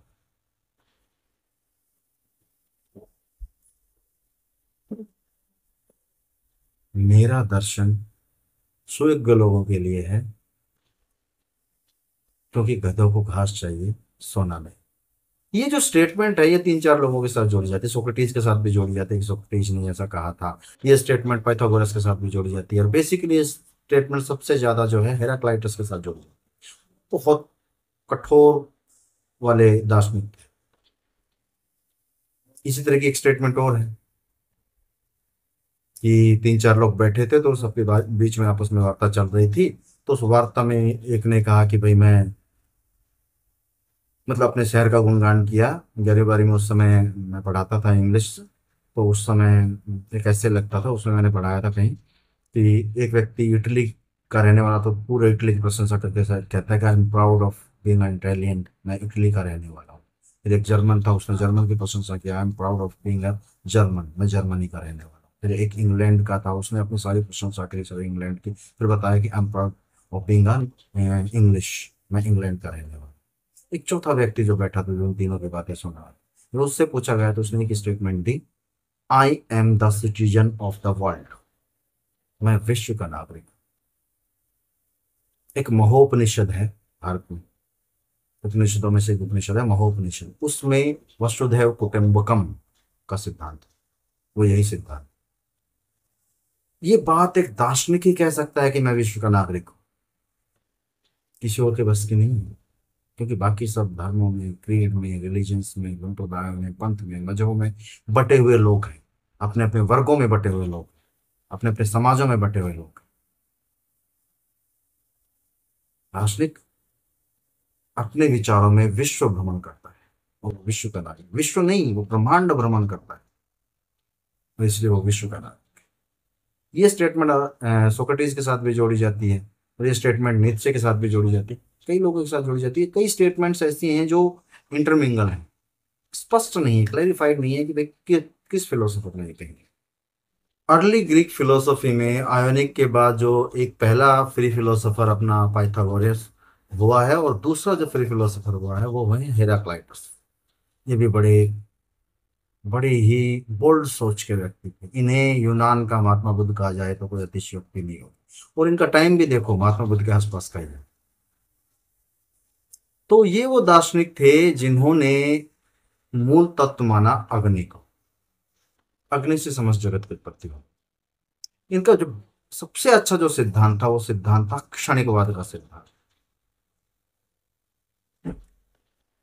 मतलब परिवर्तन का सिद्धांत। सब कुछ जो है मोमेंट भर के लिए एग्जिस्ट करता है, क्षण भर के लिए अस्तित्व में रहता है, उसके बाद वो बदल जाता है। इनको एक स्टेटमेंट है कि एक ही नदी में आप दो बार नहीं नहा सकते, क्योंकि जैसे ही आप उस नदी में नहा के निकलोगे और दोबारा घुसने की कोशिश करोगे, वो पानी बह चुका होगा, आगे जा चुका। अब आप उसमें नहाओगे तो वो नदी अलग होगी। यानी समय बदलता है इतनी तेजी से, तो इस समय का चक्कर को समझना बहुत आवश्यक है। आपने देखा होगा महाभारत जब प्रारंभ होती थी तो सबसे पहले क्या आता था? मैं समय हूं। बहुत वैज्ञानिक, एक इतना सा स्टेटमेंट बड़ा वैज्ञानिक स्टेटमेंट है। हमारी मानव जाति का, इन सभी जीव द्रव्यों का, इन सब वस्तुओं का अस्तित्व केवल समय के होने के कारण है। समय नहीं होगा तो ये यूनिवर्स तो होगा, हम नहीं हैं। क्योंकि परिवर्तन का आधार ही समय है। जब तक समय है चीजें बदलती ही रहेंगी, और जब समय नहीं होगा तो परिवर्तन समाप्त हो जाएगा। क्योंकि समय चाहिए परिवर्तन के लिए, क्योंकि समय का मतलब है परिवर्तन का अर्थ है गति, और गति समय में ही हो सकती है। इस सिद्धांत को पहली बार बोल्ड चैलेंज मिला आइंस्टाइन की थियरी के बाद, स्पेशल थियरी ऑफ रिलेटिविटी 1905 के बाद। वहां पर उन्होंने बताया कि समय एग्जिस्ट नहीं करता है at the speed of light, क्योंकि वो कांस्टेंट हो जाती है, और वो कांस्टेंट होती ही इस वजह से है कि उसके पास समय ही नहीं होता उससे ज्यादा तैरने के लिए, उससे ज्यादा तेज गति से चलने के लिए।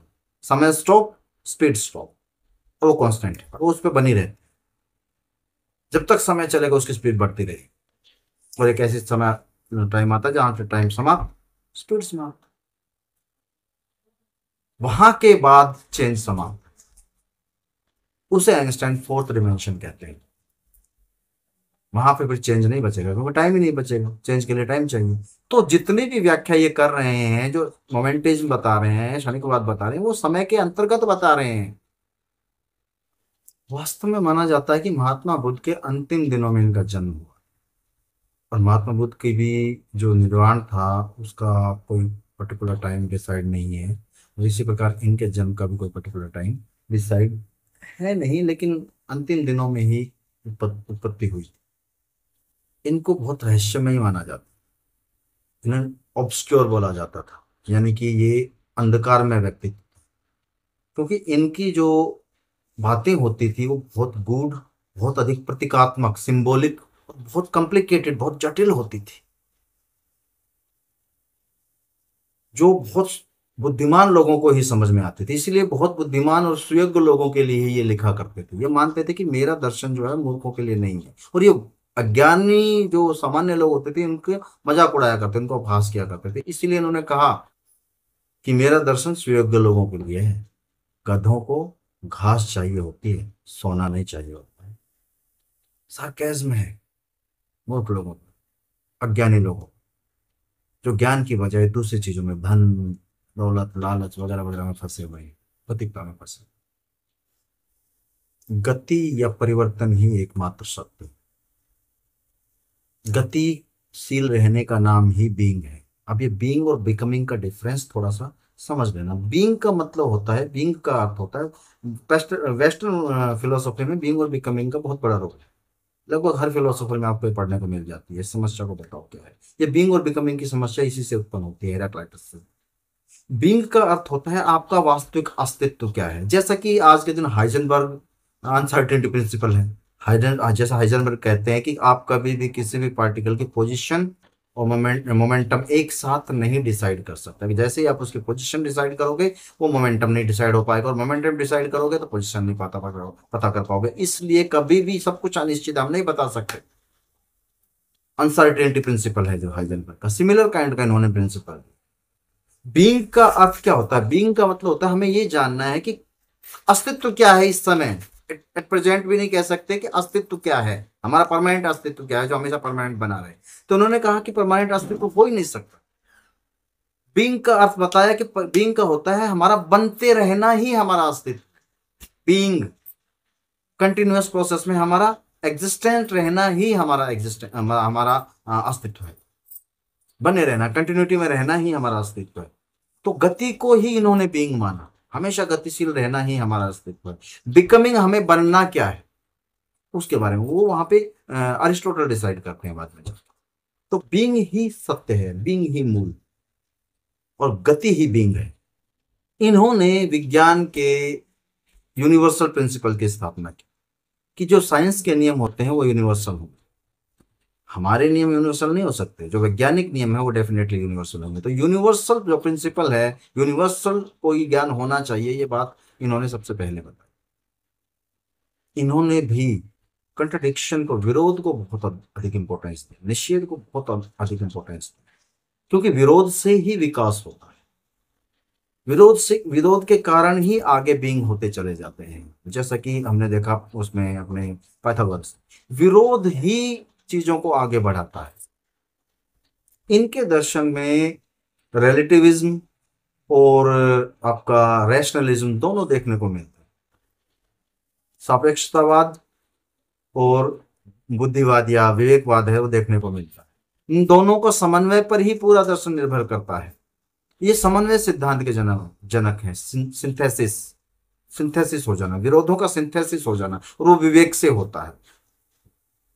इस विवेक को, यही इंपॉर्टेंस बाद में हेगल ने देखी। तो इनके दर्शन में हेगल के दर्शन की झलक मिलती है। इनके अनुसार गति ही यानी विरोध ही गति और परिवर्तन का आधार है, और विरोध इसलिए आवश्यक है। और ये विरोध ही आगे बढ़ता चला जाता है, यही आगे सिंथेसिस होता चला जाता है, इसी से जगत बनता चला जाता है। इसलिए मोमेंट भर के लिए किसी भी चीज का अस्तित्व है, इसलिए विरोध जो है लगातार गति में कन्वर्ट होता रहता है। जैसे ही विरोध समाप्त हो जाता है, मृत्यु हो जाती है। आपके शरीर का विकास विरोधों पर निर्भर कर रहा है। आपका शरीर गतिशील है, but each and every moment continually जितने भी पार्टिकल्स बॉडी में है, मॉलिक्यूल्स हैं, वो आपस में काम कर रहे हैं, एक दूसरे के एंटी काम कर रहे हैं, या एक दूसरे के सहयोग से काम कर रहे हैं, और लगे हुए हैं। वो कहीं ना कहीं जो जो जो एक जड़त्व आ जाता है उसमें गति लाते रह रहे हैं, और उस गति के कारण ही हम आगे बढ़ते चले जा रहे हैं, विकसित होते चले, हर दिन चेंज होते चले जा रहे हैं। ऐसा थोड़ी है कि मृत्यु अचानक से एक दिन टप से टपक जाएगी। जिस दिन पैदा हुए थे उसी दिन मरने शुरू हो गए। जीवन जीना भी इतना आसान नहीं है दोस्त, सांस सांस में कतरा कतरा मरना पड़ता है। तो जिस दिन हम पैदा होते हैं उसी दिन हम मरना शुरू हो जाते हैं, और एक दिन मृत्यु समाप्त हो जाती है, एंड हो जाता है।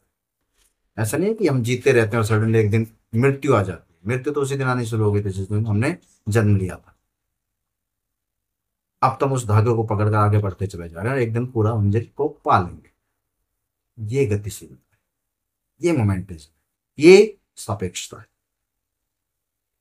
महात्मा बुद्ध के दर्शन से इनके दर्शन की बहुत अधिक तुलना होती है, और बहुत अधिक समानता है उनके दर्शन के साथ इनके दर्शन की। इन्होंने कहा है कि एक बालक के समान निर्मल हृदय हुए बिना आपके अंदर ज्ञान की ज्योति प्रकट नहीं हो सकती। यानी आप बालक जिस तरह से निर्मल हृदय होता है ना, लालच लोभ वगैरह कुछ नहीं होता उसके अंदर सिर्फ जॉय होता है। वो सिर्फ हंसना खेलना खुश रहना चाहता है, उसे कुछ स्टोर नहीं करना है, ढेर सारा धन इकट्ठा नहीं करना है। तो यदि ज्ञान की प्राप्ति है और ज्ञान की ज्योति जलानी है, तो आपको जो आपने इकट्ठा कर रखा है अपने अंदर, जितना भी लालच स्वार्थ, इस भंडार से बाहर आना ही पड़ेगा। एक बालक के समान निर्मल होना ही पड़ेगा। इसे ही गीता में अनासक्त कहा गया, अनासक्ति कहा गया है। इसे ही निष्काम भाव कहा गया है। पूरा भारतीय दर्शन, पूरा उपनिषद, पूरे वेदों की व्याख्या यही है कि आपको ये करना ही पड़ेगा। आपके 4 आश्रम हैं, ब्रह्मचर्य आश्रम है, गृहस्थ आश्रम है, फिर संन्यास फिर आपका वानप्रस्थ है, फिर संन्यास है, आपको आखिर में जाके छोड़ना ही पड़ेगा सब कुछ, तभी मुक्ति होगी। मैं नहीं, शास्त्र कह रहे हैं। और हम लिपटे पड़े, 70-80 साल की उम्र हो गई है, आज भी दुकानों पे बैठे हैं, बिजनेस पे बैठे हैं, 10-10 रुपए के लिए काम कर रहे हैं, लिपटे पड़े हैं, छोड़ना ही नहीं चाह रहे हैं। सोचते हैं पूजा पाठ कर लेते हैं सुबह सुबह, 10 मिनट हो गया हमारा काम। नहीं होता कुछ भी। ये आपके खोपड़ियों में डाला गया है कि ऐसा करते रहो, नहीं आएगा, इससे कुछ नहीं मिलेगा। पाइथागोरस और हेराक्लाइटस, दो फ्री थिंकर्स के बाद अब हमारे पास आता है ग्रीक, अर्ली ग्रीक फिलोसॉफी का सेकंड स्कूल, जिसे हम इलियाटिक स्कूल बोलते हैं, जो इलिया के रहने वाले थे। इनमें पहला फिलोसोफर है जेनोफेनिस। ये बंदा माइलेशियन, जो मैंने आपको पहले भी बताया, टर्की का जो एरिया है, एशिया माइनर का रहने वाला था, यानी टर्की के एरिया का रहने वाला था वो। एशिया माइनर का उस समय ग्रीक में ही इंक्लूजन था। टर्की जिसे आज तुर्की भी हम कहते हैं, वहां के रहने वाले ये लोग थे, और ये वहीं से आए थे। ये एक भाट था, भाट मतलब भटकने वाला प्रजाति का व्यक्ति। तो ये वहां पे पहुंचा था। इसने जिस दर्शन की स्थापना की, उस दर्शन को बोला जाता है एकेश्वरवाद या या सर्वेश्वरवाद। लेकिन ये सर्वेश्वरवाद वैसा सर्वेश्वरवाद नहीं है जैसे सर्वेश्वरवाद हीगल का है या स्पिनोजा का। स्पिनोजा के सर्वेश्वरवाद को पैनंथिज्म बोला जाता है, पैनंथिज्म, वो अलग साइंस है। हेगल के सर्वेश्वरवाद को पैंथिज्म बोल सकते हो, लेकिन हेगल का तो बेसिकली जो है एब्सोल्यूट आइडियलिज्म है, ठीक। और पैंथिज्म को जनरल फिलोसॉफी में सर्वेश्वरवाद को पैंथिज्म बोला जाता है। लेकिन इसका जो सर्वेश्वरवाद था, जो एंथ्रोपोमॉर्फिज्म था। अब एंथ्रोपोमॉर्फिज्म जो है वो ऐसी विचारधारा है जो कि प्रकृति के प्रत्येक तत्व में उसी रूप में ईश्वर को देखती है। ईश्वर का कोई पर्टिकुलर रूप नहीं है, ईश्वरत्व है जो प्रकृति के प्रत्येक तत्व में उसी रूप में प्रकट हो जाता है जो जो उस तत्व का रूप है। इनके बहुत फेमस स्टेटमेंट है, बहुत ही फेमस है, कि यदि गाय भैंस घोड़े पशु पक्षियों आदि को का कोई ईश्वर होता तो वो उसकी फोटो तस्वीर मूर्ति अपनी शक्ल के अनुसार बनाते, जैसे कि मनुष्य ने अपनी शक्ल के अनुसार बनाई। एक तरफ तो ये कटाक्ष है मनुष्य जाति पे, क्यों नहीं, उसने ईश्वर कैसा बनाया है, यानी खुद ही बना लिया। और एक तरफ ये एक डीप स्टेटमेंट है जो ये कहती है कि इनका ईश्वर भी इन्हीं के रूप में है, सबका ईश्वर उसी रूप में। तो ईश्वर जब प्रकट होता है, ईश्वर पूरे संसार में व्याप्त है, वो उसी रूप में व्याप्त है जिस रूप की वस्तुएं हैं, वो वैसा ही हो जाता है। जैसे मनुष्य वाला मनुष्य होगा, इनका पक्षी वाला पक्षी। तो this kind of anthropomorphism was his.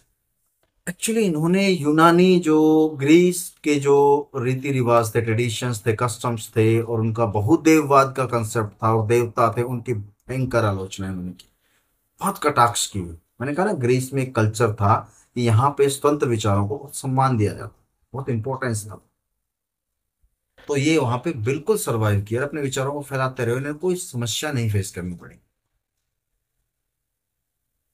इन्होंने ग्रीक देवताओं को खूब मजाक उड़ाया, बहुदेववाद का खूब मजाक उड़ाया, और एक यानी ये सर्वेश्वरवाद का सिद्धांत उन्होंने वहां पे स्थापित किया। साथ ही ये व्यक्तिगत ईश्वर के बहुत बड़े आलोचक थे, यानी कि आप ईश्वर का पर्सनलाइज नहीं कर सकते। ईश्वर is not a personality. God is not related to a particular person or particular caste, creed, or particular ideology. Because if you accept God in a particular way, then you are denying a God which is everything. One side you accept that God is everything, there is panentheism, there is anthropomorphism, and other side you are accepted God as individual. Your choice, your individual choice.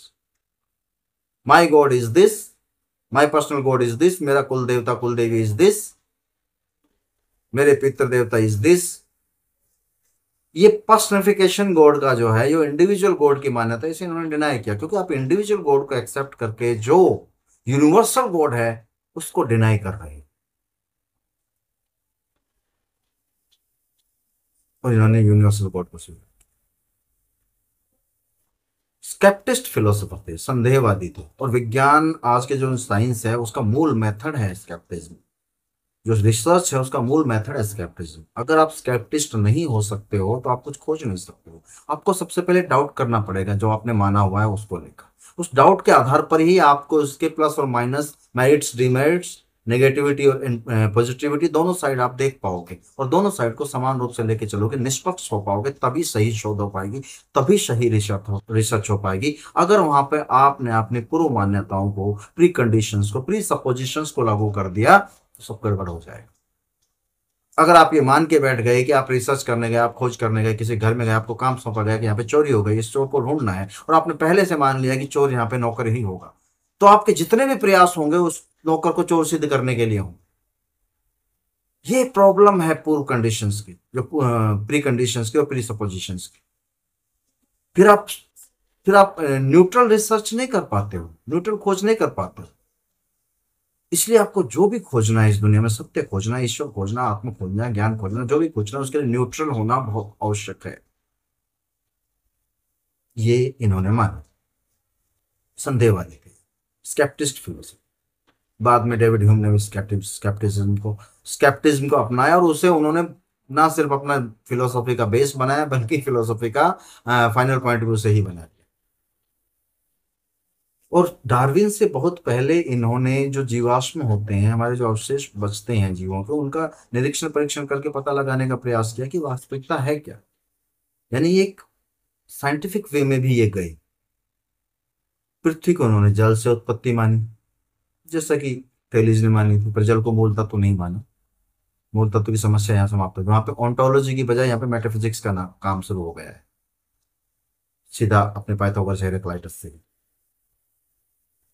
इन्होंने सूर्य और जो भी जितने भी हमारे चारों तरफ ब्रह्मांड में दूसरे जो जो जो बॉडीज हैं, सेलेस्टियल बॉडीज हैं, उनको इन्होंने अग्नि के जलते हुए पिंड माना। हर दिन नया सूर्य उत्पन्न होता है और शाम को सूर्य समाप्त हो जाता है, क्योंकि वो भाप का जलता हुआ पिंड है। दूसरे दिन फिर नया सूर्य उत्पन्न होता है। और ये सिद्धांत भी मैंने किसी आइडियोलॉजी में, किसी रिलीजियस आइडियोलॉजी में बहुत बार सुना है। सूरज तो खत्म हो जाता है रात को, दिन को फिर उगता है, नया सूरज बन के उगता है। ये भी यहां मिल गए, सब फिलोसफी ने दिया, हमने कॉपी किया और हम बड़े बन गए। अब हमारे जो अगले दार्शनिक हैं वो हैं हमारे पार्मेनाइडिस। पार्मेनाइडिस और उनका शिष्य जो है अपना जेनो, दोनों एक साथ रहे। प्लेटो का डायलॉग है एक, उसमें पार्मेनाइडिस, जेनो, सोक्रेटिस तीनों को एक साथ दिखाया गया है। और उसमें ये जो जेनो के ने जो पैराडॉक्सेस दिए, बहुत फेमस है मैथमेटिक्स में और विज्ञान में जेनो के पैराडॉक्स। और सारे के सारे पैराडॉक्स इसलिए दिए गए थे कि वो गति को और समय को मतलब गति को डिस्प्रूव करना चाहते हैं कि गति का कोई अस्तित्व नहीं है, और गति का अस्तित्व नहीं है, इससे सत्य का अस्तित्व सिद्ध होगा। तो पैराडॉक्स जो एरो पैराडॉक्स है, प्लेयर पैराडॉक्स है, अकिलिस एंड टोर्टोइज पैराडॉक्स है, तो पैराडॉक्स उसी की देन है, जेनो की, जो मैथमेटिक्स और फिजिक्स में बहुत ज्यादा फेमस है, जिसने इन्फिनिटी की समस्या को जन्म दिया। पार्मेनाइडिस को ग्रीस का शंकराचार्य या अद्वैतवादी कहा जाए तो कोई अतिशयोक्ति नहीं है। इन्होंने वही सिद्धांत दिया ग्रीस में जो शंकराचार्य का सिद्धांत, अद्वैतवाद का। इनके अनुसार सत्य जो है वो असत से उत्पन्न नहीं हो सकता। अगर ये जगत सत्य है और आप आधार बना रहे हो, इन्होंने बेसिकली प्रथम तो पाइथागोरस और सेकेंडरी हेराक्लाइटस को जबरदस्त इन्होंने क्रिटिसाइज किया। इन्होंने पाइथागोरस को क्रिटिसाइज करने का आधार बनाया उनका प्लूरलिज्म, बहुलवाद। उन्होंने बहुत सारी संख्याओं को मूल तत्व माना। उन्होंने कहा कि इतने सारे जो द्रव्य हैं वो मूल नहीं हो सकते, मूल द्रव्य को एक ही होना चाहिए। तो वो असत्य है क्योंकि वो बहुत सारे हैं, वो आपस में एक दूसरे के संघर्ष से पैदा होते हैं, तो वो असत्य है। तो असत से इस सत्य जगत की उत्पत्ति नहीं हो सकती। सत्य तो सत्य से ही उत्पन्न हो सकता है, और सत्य अगर सत्य से ही उत्पन्न हो रहा है तो उत्पन्न होने का अर्थ ही क्या है? फिर सत्य सत्य कहाँ रहा? अगर सत्य से कुछ उत्पन्न हो जाएगा तो फिर सत्य कहाँ रहा? क्योंकि वहां तो परिवर्तन आ गया, इसलिए कुछ उत्पन्न नहीं हो रहा। सत्य सदैव एक जैसा रहता है। इस सिंगुलैरिटी को स्थापित करने का उन्होंने प्रयास किया, साथ ही परिवर्तन को नकारने का प्रयास किया। अब परिवर्तन का जो कंसेप्ट है वो हेराक्लाइटस पे अटैक है उनका। उनके दो अटैक है, एक तो प्लूरलिज्म पे, एक उनका जो अटैक है वो गति पे है, मोशन पे है, परिवर्तन पे, चेंज पे है, चेंजेबिलिटी पे है। उन्होंने कहा कि चेंज पॉसिबल ही नहीं है, पर चेंज हो गया अगर तो असत हो जाएगा, वो सत कहाँ रहेगा। चेंज होने का मतलब ये है कि वो समय में बंधा हुआ है, और जो समय में बंधा हुआ है वो सत्य कैसे हो सकता है, क्योंकि समय में तो चीजें पैदा होती हैं और मरती हैं, परिवर्तित होती रहती हैं। समय में बंधी हुई प्रत्येक चीज चेंजेबल है, परमानेंट नहीं है, टेम्परेरी है, टेम्पोरल है। तो सत्य समय में बंधा हुआ नहीं हो सकता। तो चेंज है जिसे हेराक्लाइटस ने अपने दर्शन का मूल माना, वो तो टेम्परेरी हुआ ना, वो मूल कैसे हो सकता है। तो परिवर्तन, गति और प्लूरलिटी संभव नहीं। सत्य एक ही है, एक ही सिंगुलैरिटी है, और वो न परिवर्तन होता है, वो एक जैसा है। जितना भी हमें दिखाई देता है परिवर्तन, जैसे हमारे सामने भौतिक जगत, ये सबका सब भ्रमात्मक है। ये सबका सब जो भी इंद्रियों के विषय है उन्होंने बताया, वो सबके सब भ्रमात्मक है। इंद्रियों में जो अभी आप ग्रहण करते हो, यानी आपकी क्या पांच ज्ञान इंद्रियां हैं, आंख, नाक, कान, जिह्वा और त्वचा, इन पांचों से जो विषय ग्रहण करते हो वो सबके सब भौतिक है, तो वो सबके सब असत है। यानी अनुभववाद को, इंपेरिसिज्म को इन्होंने वहीं पर डिनाई करके रखा, मना कर दिया। लेकिन प्लेटो और इस तरह से देखा जाए तो वो कहीं ना कहीं आइडियलिस्ट सिद्ध होते हैं।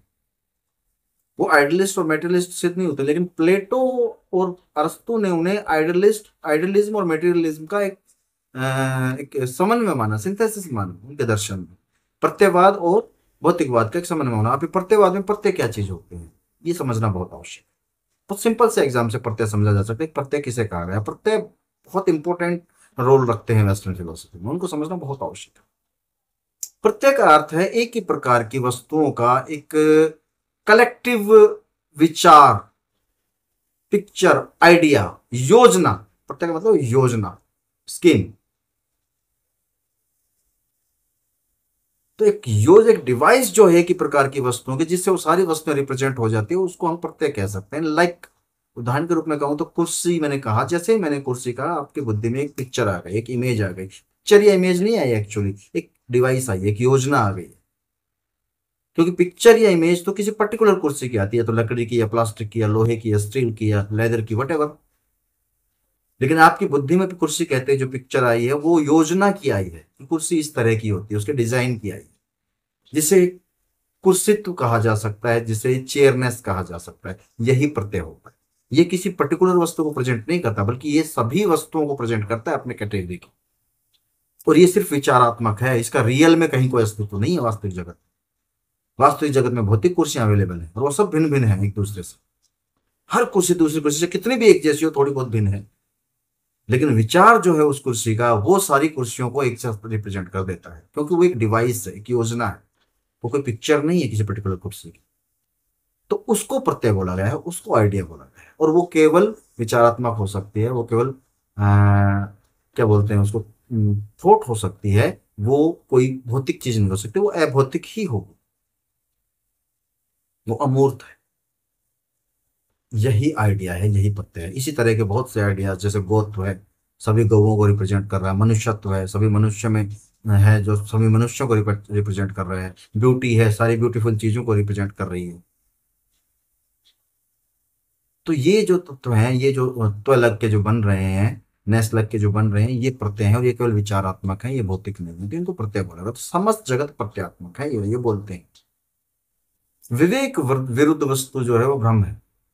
विवेक विरुद्ध वस्तु का क्या तात्पर्य है भाई? आपने विवेक की बात की है, तो विवेक का मतलब यहाँ पे बुद्धि है। जो बुद्धि के विषय है वो विचारात्मक है। जो विचारात्मक नहीं है, जो प्रत्यात्मक नहीं है, बुद्धि के विषय प्रत्यय है। जो प्रत्यात्मक नहीं है, भौतिक है, वो सब भ्रम है। जो प्रत्यात्मक है वही सत्य है, क्योंकि वही एक जैसा रहता है सदा, वो कभी परिवर्तित नहीं होता। आज आप किसी कुर्सी को जान रहे हो, जिस कुर्सी की जो डिवाइस आपके बुद्धि में है, वो सदैव रहेगी जब तक आप मरोगे। चाहे कुर्सियां बदलती रहेंगी, आती रहेंगी, जाती रहेंगी, मरती रहेंगी, वो परिवर्तित नहीं है, वो वैसा का वैसा रहेगा। इसलिए वही सत्य है। ये लोग ये कहते हैं कि आइडिया कभी चेंज नहीं होता, वो क्योंकि वो समय में बंधा हुआ नहीं है। वो समय से परे है, इसलिए वही सत्य है।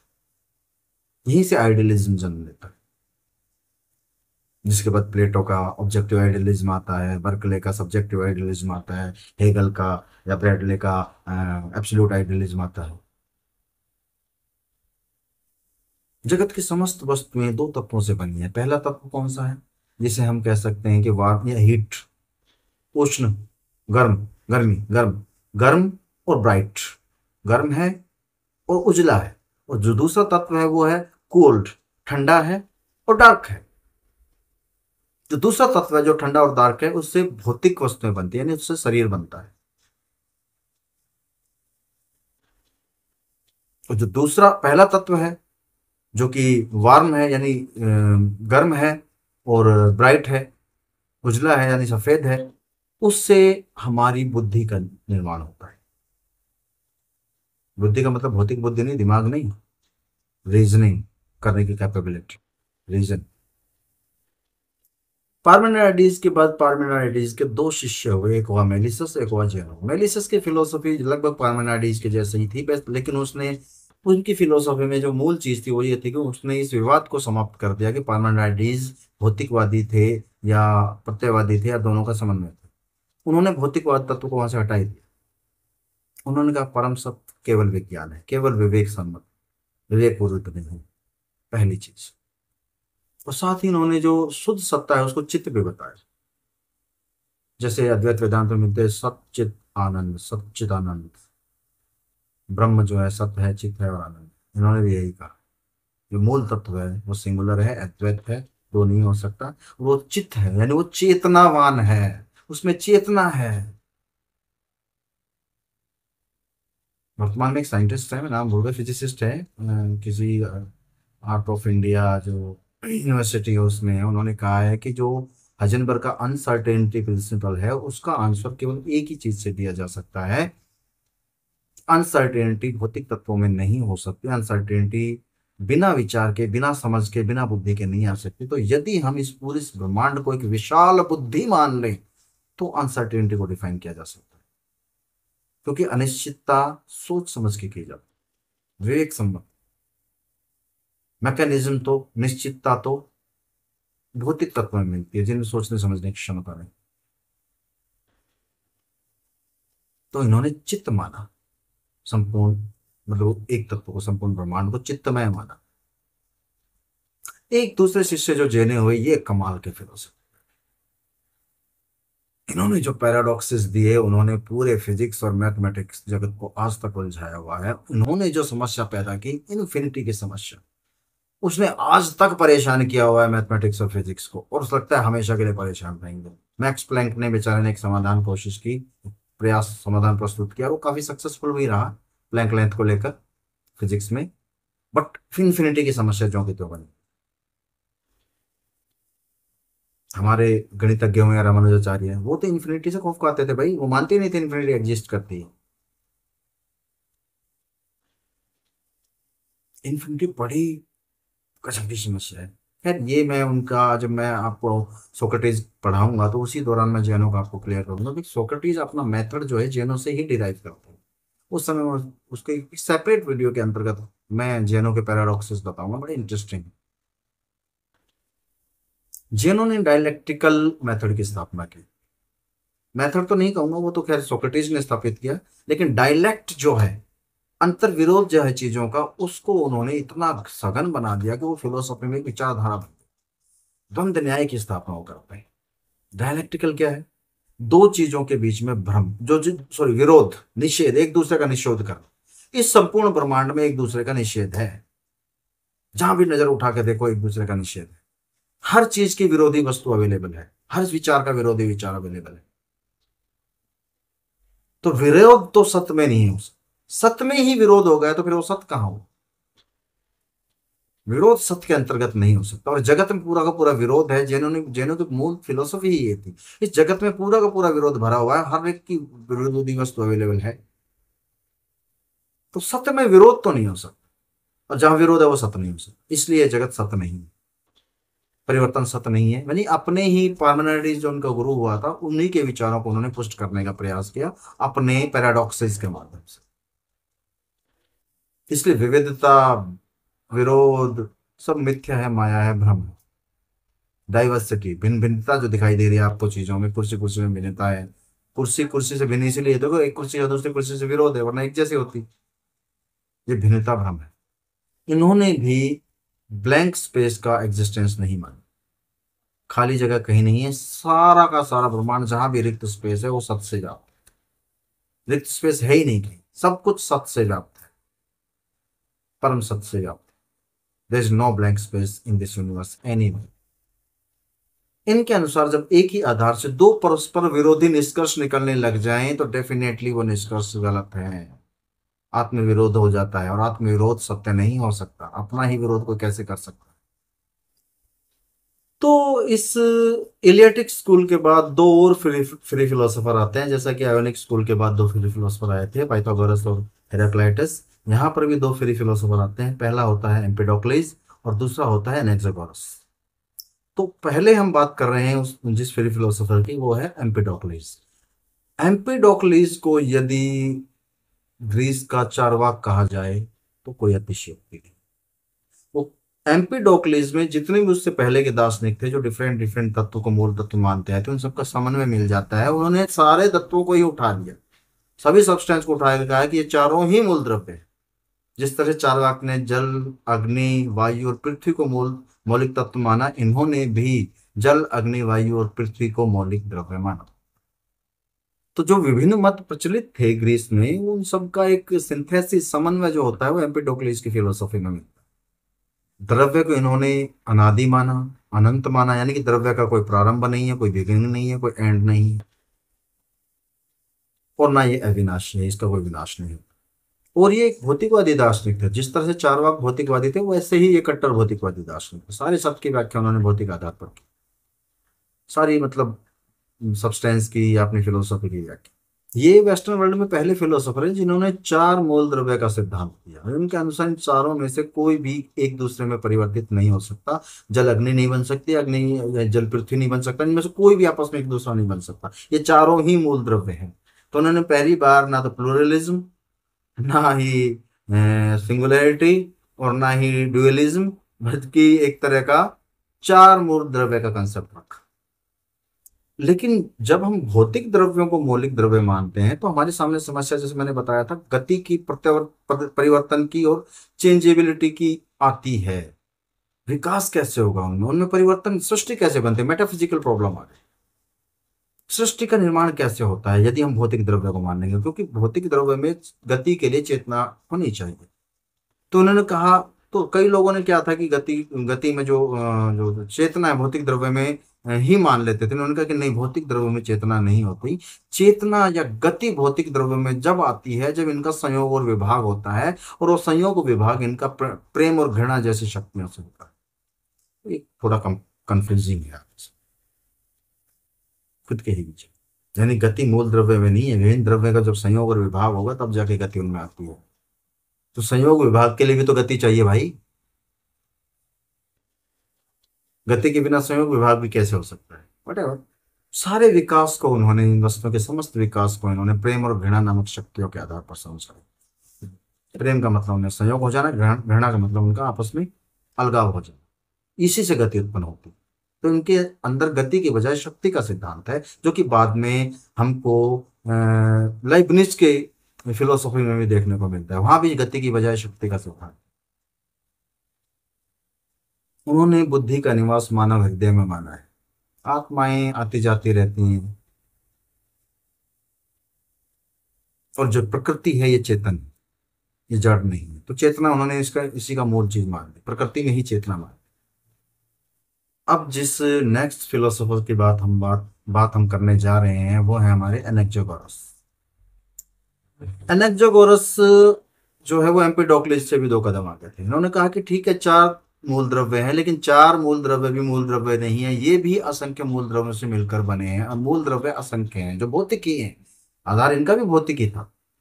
चारों के भी मूल में पहुंच गए। और ये विचार बाद में एटमिक, जो एटमिज्म था, उसका आधार बना, डेमोक्रिटस का। यानी मूल द्रव्य जो है वो छोटे छोटे पार्टिकल हैं, वो सूक्ष्मतम हैं, बहुत माइक्रो हैं, बहुत छोटे हैं, वो अविभाज्य नहीं है। इसका अर्थ दोज आर नॉट इंडिविजिबल, उनको डिवाइड नहीं किया जा सकता है, अविभाज्य नहीं है। तो अविभाज्य का अ हटाओ, उधर से नहीं हटाओ, इसका मतलब वो विभाज्य है। तो विभाज्यता अगर उन मूल द्रव्यों में है तो भाई विभाज्यता तो हमेशा चलती रहेगी फिर इन्फिनिटी तक। तो वो कहते हैं कि चलती रहे, वो सूक्ष्मतम है, माइक्रो लेवल तक है। तो ये कंट्रडिक्शन है, फिर वो कहीं रुकेगी नहीं, फिर आप मूल द्रव्य मानोगे किससे? तो वो तो चलता रहेगा, मौलिक द्रव्य क्या आएगा फिर? फिर प्रॉब्लम, जब हम कहते हैं कि वो अविभाज्य नहीं है, जब वो इंडिविजिबल नहीं है। इन्होंने मूल द्रव्य को असंख्य माना, जैसे बाद में चार पृथ्वी जल अग्नि और वायु द्रव्य जो है वो जनरेट होते हैं, प्रोड्यूस होते हैं। परिवर्तन के नियम को देखें तो इन्होंने निरपेक्ष परिवर्तन को सत्य नहीं माना, इन्होंने सापेक्ष परिवर्तन माना। निरपेक्ष का मतलब एब्सोल्यूट रूप में चेंज एग्जिस्ट नहीं करता है, लेकिन जब चीजें बन जाती हैं मूल द्रव्यों से, जैसे जगत जल अग्नि वायु पृथ्वी आकाश का निर्माण हो जाता है, उसके बाद जो चेंज है वो सापेक्ष हो जाता है, वो चेंज सत्य है। लेकिन मौलिक रूप में चेंज सत्य नहीं है, निरपेक्ष रूप में चेंज परिवर्तन गति सत्य नहीं है, वो सत्य।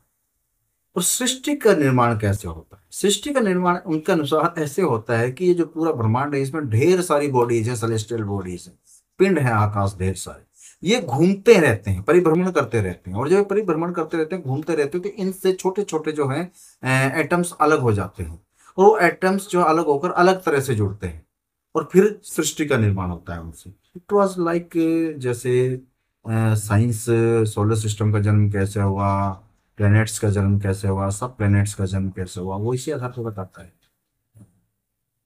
ये इन्हीं खंड खंडों के कारण, एकत्रित हो जाने के कारण, डेंस हो जाने के कारण इन चीजों का निर्माण हो। और ये जो एटम्स अलग अलग होते हैं, ये भिन्न भिन्न प्रकार से जुड़ते हैं, इस प्रकार इसीलिए भिन्न भिन्न प्रकार की सृष्टियों का जन्म होता है, प्रकार के जीवों का, वस्तुओं का जन्म होता है। ईश्वरवादी भी थे, सर्वेश्वरवादी। ईश्वर का एक ईश्वर का अस्तित्व मानते थे, तो सब कुछ ईश्वर है ये भी मानते थे, यानी कहीं ना कहीं ईश्वर का पर्सनलाइजेशन भी मानते, नहीं पर्सनैलिटी भी मान रहे। फिलोसॉफिकल आइडियलिज्म के जन्मदाता थे माना जाता है। हालांकि हम, मैंने पहले ही बताया, जैसे पार्मेनाइड्स से ही आइडियलिज्म जन्म ले लेता है वैसे तो, लेकिन इन्हें मतलब एकेडमिकली इन्हें फिलोसॉफिकल आइडियलिज्म का जो है वो जन्मदाता माना जाता है, क्रिएटर माना जाता है, फाउंडर माना जाता है। और थेलिस की ही तरह से इन्होंने सूर्य और चंद्र ग्रहण की भी व्याख्या की है अपने फिलोसफी में।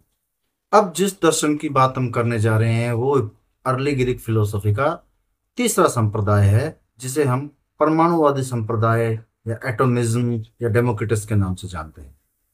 एक्चुअली दो दार्शनिक थे, लुसिफस और डेमोक्रिटस, जिन्होंने परमाणुवाद की स्थापना की। क्योंकि इन दोनों के दर्शन मिले हुए हैं, ज्यादा अंतर इन दोनों में है, एक ही विचारधारा को इन्होंने प्रस्तुत किया, इसलिए एक साथ ही पढ़े जाते हैं। इनके बारे में कहा जाता है कि इन्होंने जो पार्मेनाइड्स का सत्य था, जिसमें सारी विशेषताएं पार्मेनाइड्स ने बताई थी, जो सिंगुलैरिटी थी, एक अद्वैत था, उसको असंख्य टुकड़ों में तोड़ दिया, जिसमें से प्रत्येक टुकड़े के अंदर वो विशेषता है जो उस सत्य में पार्मेनाइड्स ने बताई थी, अपने सत्य में, अपनी सिंगुलैरिटी। ये दोनों फिलोसफी मिलकर कहीं ऐसा नहीं लगता जैसे लाइबनिज की फिलोसफी का निर्माण कर रही है। इसी आइडिया को लाइबनिज ने फिर अपने फिलोसफी में उठा लिया था, अपने मोनाडिज्म में, मोनाडोलिज्म में। इन्होंने परमाणुओं को ही मूल द्रव्य माना, और मूल द्रव्य स्थायी हैं और अनश्वर है, परिवर्तनशील नहीं, अपरिवर्तनशील। अब ये एक समस्या है, इन्होंने मूल द्रव्यों को विभाज्य भी माना और अविभाज्य भी माना। इन्होंने कहा अविभाज्य नहीं है, भौतिक रूप से अविभाज्य है, इसको समझना पड़ेगा। इन्होंने जब कहा कि मूल द्रव्य अविभाज्य नहीं है, तो इनका कहने का मतलब मूल द्रव्य जो है, परमाणु जो है, गणित के बिंदु की तरह से नहीं है। गणित के बिंदु को जितना मर्जी छोटा किया जा सकता है, तो गणित का बिंदु जो है वो अविभाज्य है, सॉरी विभाज्य है, उसे विभाजित करते चले जाओ, जितना मर्जी होता चला जाएगा। गणित के बिंदु में डायमेंशंस नहीं है। डिमेंशंस का मतलब समझ रहे हैं आप? गणित की कोई भी चीज जो होती है वो 2D में ही रहती है, उसका 3D एग्जिस्टेंस नहीं। जब किसी तत्व में लंबाई और चौड़ाई होती है, तो लंबाई अकेली एक पॉइंट होता है, ना लंबाई होती है ना चौड़ाई होती है, तो वो 1D है। और जब किसी पॉइंट में लंबाई और चौड़ाई दोनों आ जाती हैं, कर्व भी आ जाता है, मोड़ भी आ जाते हैं, दिशा आ जाती है इधर से उधर, तो वो 2D है। लेकिन जब किसी तत्व में लंबाई और चौड़ाई के साथ मोटाई और ऊंचाई भी आ जाती है, तो वो 3 डायमेंशन। जैसे कि जितनी भी भौतिक वस्तुएं हैं वो 3 डायमेंशनल है। गणित की कोई भी चीज 3 डायमेंशनल हो ही नहीं सकती, वो 2 डायमेंशनल है। उनमें मोटाई या ऊंचाई नहीं होती, क्योंकि उसके लिए भौतिक होना जरूरी है। और गणित की कोई भी चीज भौतिक नहीं है, संख्याएं भौतिक नहीं है, ज्यामिति भौतिक नहीं है। मैं आपसे कहूं दिस इज ए ट्राइंगल, तो मैं आपको बना के ही दिखा सकता हूँ दिस इज ए ट्राइंगल, और 2D ही होगी। मैं आपको पिरामिड दिखा के नहीं कह सकता दिस इज ए ट्राइंगल, क्योंकि वहां पर वो एक वस्तु है, वो ट्राइंगल नहीं है। उसमें 3 डायमेंशनल स्पेस आ गई, शेप आ गई। उसके लिए फिर हमें ट्रिगोनोमेट्रिक का यूज करना पड़ता है, मैथमेटिक्स। तो गणित की जितने भी चीजें हैं उनका अस्तित्व नहीं है भौतिक जगत में। मैंने कहा ट्राइंगल, तो ट्राइंगुलर चीज दिखा सकते हो आप। मैंने कहा ट्राइंगल दिखाओ कहाँ है, तो आप ट्राइंगुलर चीज दिखा दोगे, एक पिरामिड दिखा दोगे, हैं, या एक वो जो जिसे वो अपना रेनबो बनता है वो दिखा दोगे, प्रिज्म। लेकिन ट्राइंगल है सच नहीं दिखा पाओगे, कहीं होता ही नहीं है वर्ल्ड में, वो सिर्फ मैथमेटिक्स में है, वो सिर्फ आकृतियां हैं, इसलिए वो 2D है। तो मैथ में जो 2D चीजें हैं उनको कितना भी छोटा किया जा सकता है। उसमें एक सबसे 1D जो है वो बिंदु है, वो बिंदु को आप परमाणु मानोगे तो उसे तोड़ते चले जाओ, तोड़ते चले जाओ, तोड़ते चले जाओ, अनंत तक टूटता चला जाएगा, क्योंकि उसमें डिमेंशन नहीं है। जैसे ही उसमें डिमेंशन आ जाती है तो वो परमाणु बन जाता है। फिर उसमें शेप आ जाती है, आड़ा तिरछा गोल चौकोर, जैसा भी भौतिक हो जाता है। यहां पर वो भौतिक होते ही अविभाज्य होता है। एक लिमिट, एक टाइम पे जाके वो रुक जाता है। जितना भी तोड़ते चले जाओगे एक मूल परमाणु पे पहुंच जाओगे, वहां पे वो अविभाज्य है, उसे और नहीं तोड़ा जा सकता, जो साइंस माना, जो पार्मेनिडाइज ने माना मूल द्रव्य क्या है। तो उसमें वो सभी विशेषताएं हैं जो पार्मेनिडाइज के एब्सोल्यूट ट्रुथ में है, उसकी जो सिंगुलैरिटी में। और इसमें विस्तार है भाई, परमाणुओं में विस्तार है। जो भौतिक परमाणु में विस्तार है, उसी से तो वस्तुएं बनती हैं, वो विस्तारित होते हैं। तो वो है उनके, भौतिक है तो विस्तार तो होगा ही होगा। जगत की सारी वस्तुएं इन्हीं परमाणुओं से बनती हैं। उन वस्तुओं के बीच में विभिन्नता, डाइवर्सिटी, अंतर इसलिए आता है कि परमाणु कौन कौन से उसमें उपयोग हुए हैं। डिफरेंट डिफरेंट परमाणु उपयोग होने के कारण उनमें अंतर आ जाता है। इट इज लाइक किसमें, मतलब आपकी जो टेबल है वो जिसमें 112 तत्व है, उसका नाम क्या है, आई जस्ट फॉरगॉटन। तो वो जो टेबल है उसमें जो पीरियोडिक टेबल में कितने तत्व हैं और कौन कौन से जीव में, कौन कौन से वस्तु में कौन कौन से तत्व हैं, उन्हीं के कारण उनमें भिन्नता आ रही है। अगर सब एक ही वस्तु में एक ही जैसे तत्व आ जाए और एक ही संख्या में, एक ही नंबर में, एक ही क्वांटिटी में, एक ही क्वालिटी में आ जाए, तो दोनों चीजें एक जैसी हो जाए, फिर आप क्लोन बना पाओगे। गति कहाँ से आते हैं परमाणु? इन परमाणु में गति भार के कारण आती है। अपने भार के कारण ये यूनिवर्स में गिरते रहते हैं। इन्होंने भी ब्लैंक स्पेस नहीं माना है, हर जगह परमाणु अवेलेबल हैं, परमाणु से फ्री स्पेस है ही नहीं, ब्लैंक स्पेस है ही नहीं, हर जगह परमाणु है। इस शून्य आकाश में ये परमाणु गिरते रहते हैं, गिरते रहते हैं। उस गिरावट के कारण इनका संयोग और विभाग होता है, आपस में टकरा जाते हैं। वो गति वहां से आ गई, ये गिरने के कारण गति आ गई। इन्होंने कोई विश्वात्मा को नहीं माना, ईश्वरवादी नहीं थे, इन्होंने किसी विश्वात्मा को नहीं माना, बुद्धि का कोई स्थान नहीं माना। ये सारा जगत यंत्रवत है, यानी मैकेनिज्म है इस जगत में, यहाँ पे फ्रीडम नहीं है, मैकेनिकल तरीके से ये जगत चल रहा है। तो यहाँ पे एथिक्स के लिए कोई स्थान नहीं। मानव के अतिरिक्त मानव से भी इतर जीवों की उन्होंने कल्पना की। उनके अनुसार वायु में बहुत विशाल विशाल जीव निवास करते हैं, जो मानव से कई 100 गुना बड़े बड़े हैं। आत्मा का निर्माण भी परमाणुओं से ही हुआ है, लेकिन अधिक अधिक मतलब शुद्ध और चिकने और गोल परमाणुओं से आत्मा बनी हुई। और जब आत्मा के परमाणु बिखर जाते हैं तो मृत्यु हो जाती है, यही मृत्यु। तो हमने पढ़ा ग्रीक फिलोसॉफी में डेमोक्रिटस को, एटॉमिज्म को, उसके परमाणुवाद को। अब हम आगे पढ़ रहे हैं भारत में भी, यहाँ पे थोड़ा सा रिलेट हो रहा है, तो मैं थोड़ा सा ग्रीक फिलोसॉफी से हटके थोड़ा इंडियन फिलोसॉफी और ग्रीक फिलोसॉफी के कंपैरिजन पे आ रहा। भारत में महर्षि कणाद के वैशेषिक दर्शन जो है वो परमाणुवादी दर्शन कहलाता है।